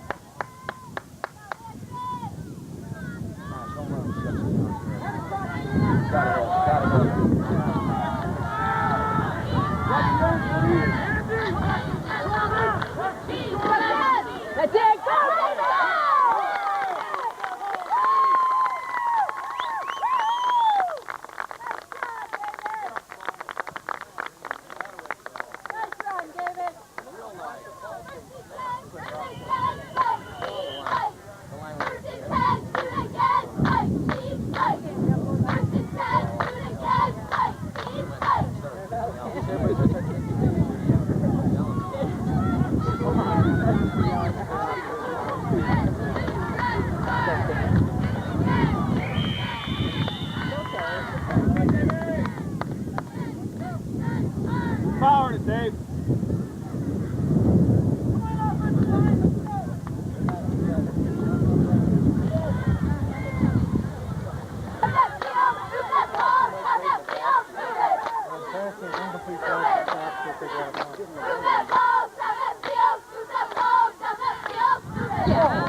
Come on, guys. We got to go win this game.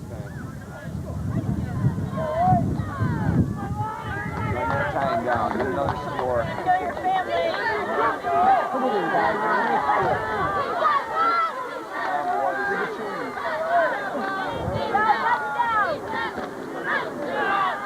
There it is.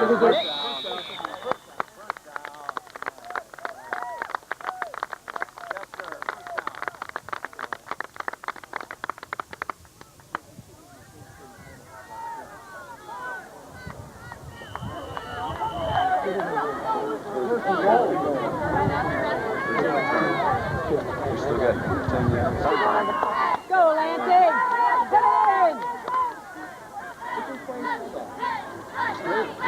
Yeah, we're done.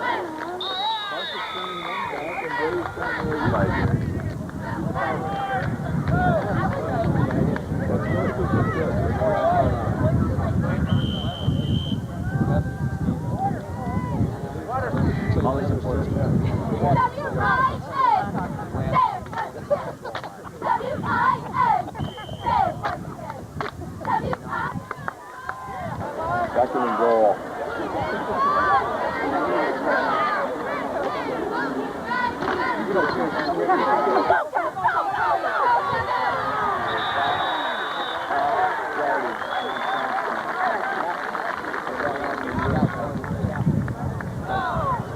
Come on, guys, you gotta stick it in here.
Step up in there!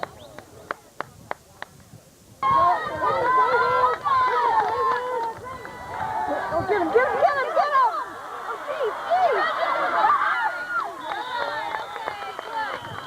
Okay, Brian, go, guys! Can't wait for him. Stay in there, Bruce! Right.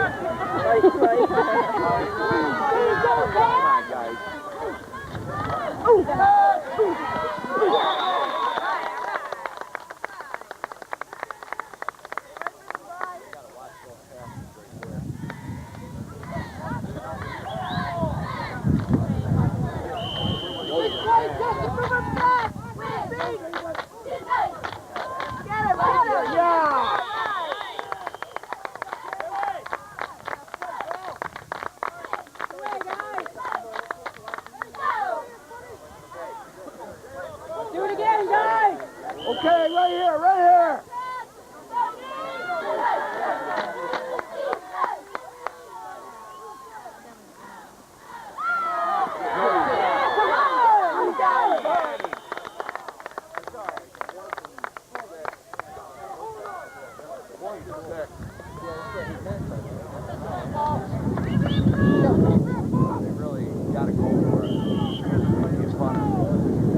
that ball before you run. Straight up, and he straight up made himself out of the He was looking at the field before he pulled it.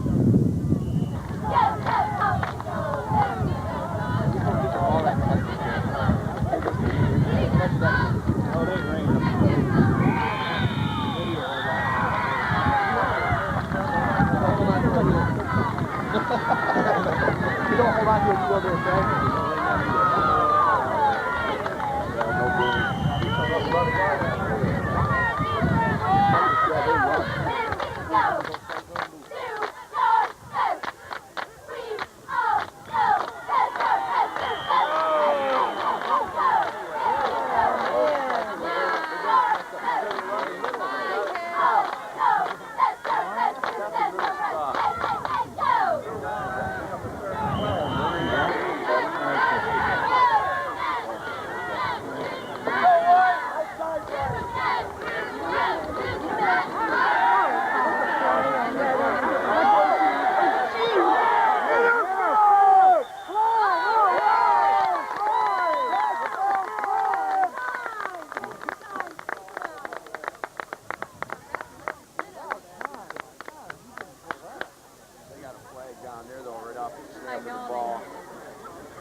Yeah, probably.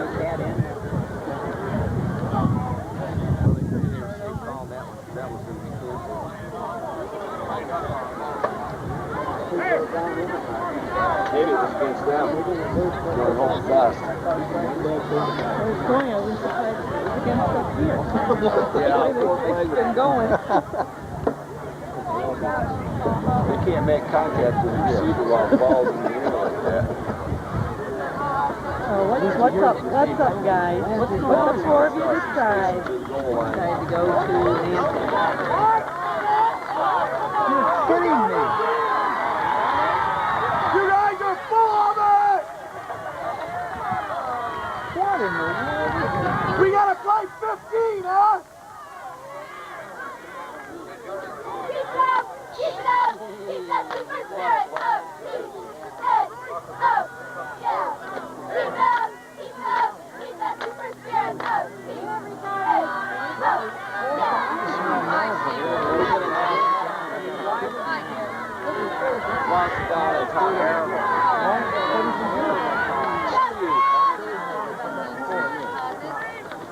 Come on. Nice. Nice.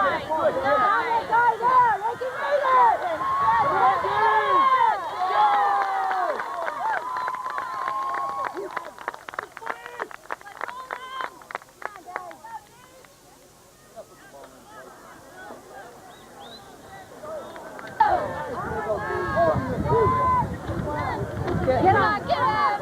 All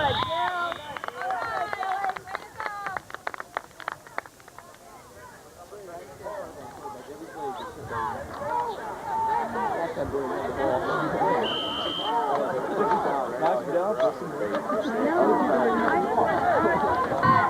right, Billy, way to go. Come, guys! Hold on. Right there, right there.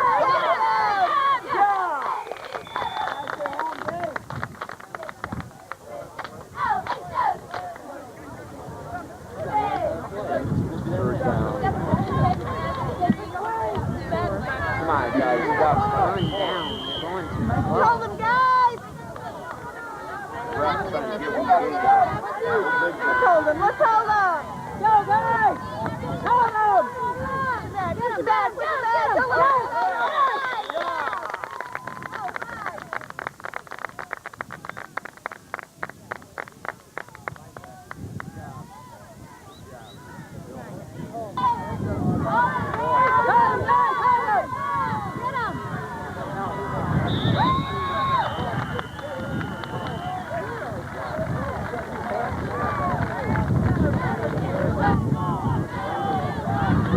Get them!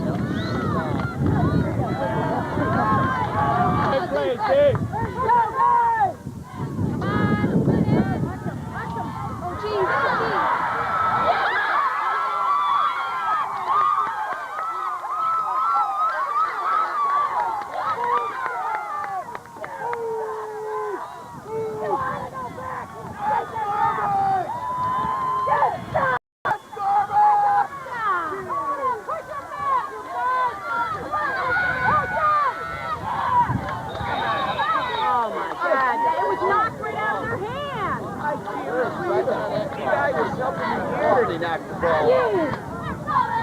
You're a star, Ref! Change the clock! My Lord! Get him! Call him! They understand the point!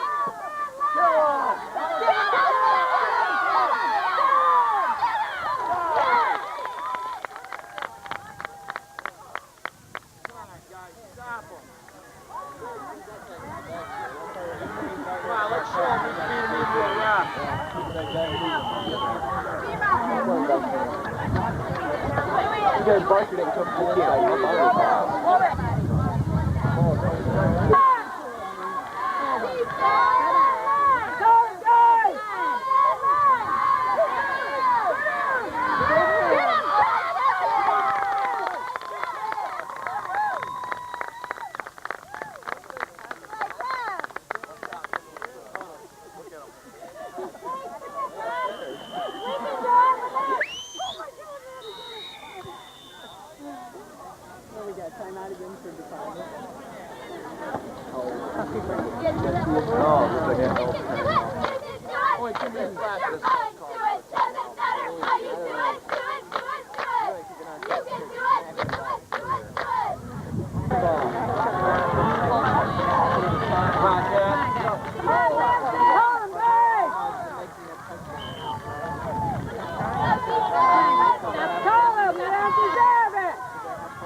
Time, guys. You got 25 seconds.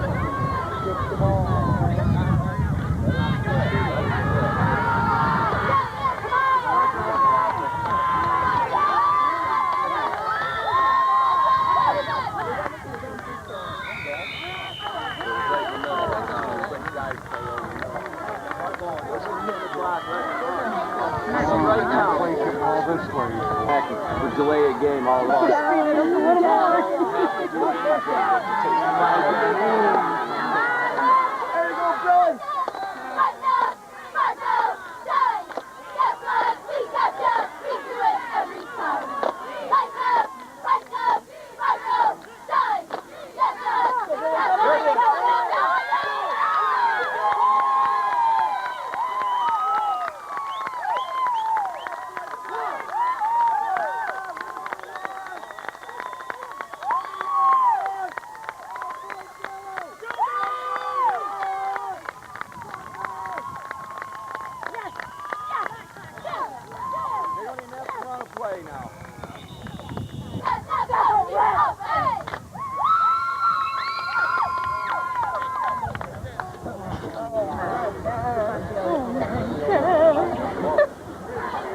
How many calls have you made? Just find out.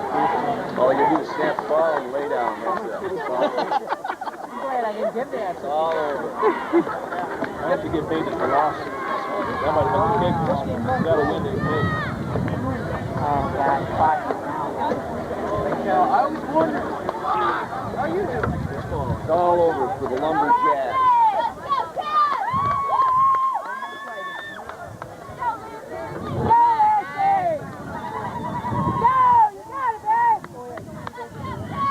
Go, Cats! You got it! Let's go, Cats! Number 1! Let's go, Cats!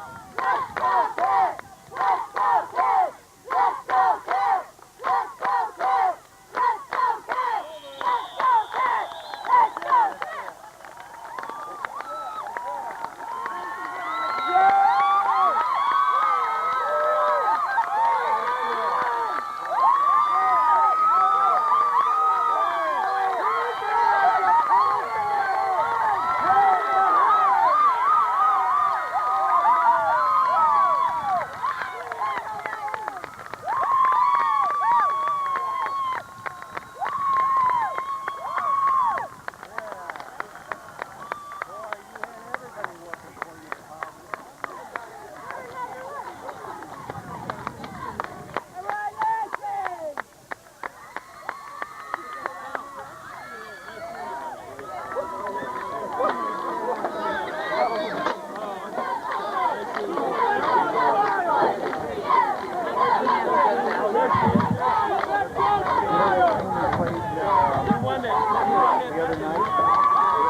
Oh, they did. Yeah, I think they played it. Yeah, their own level. Yeah, right. Thanks, Martin.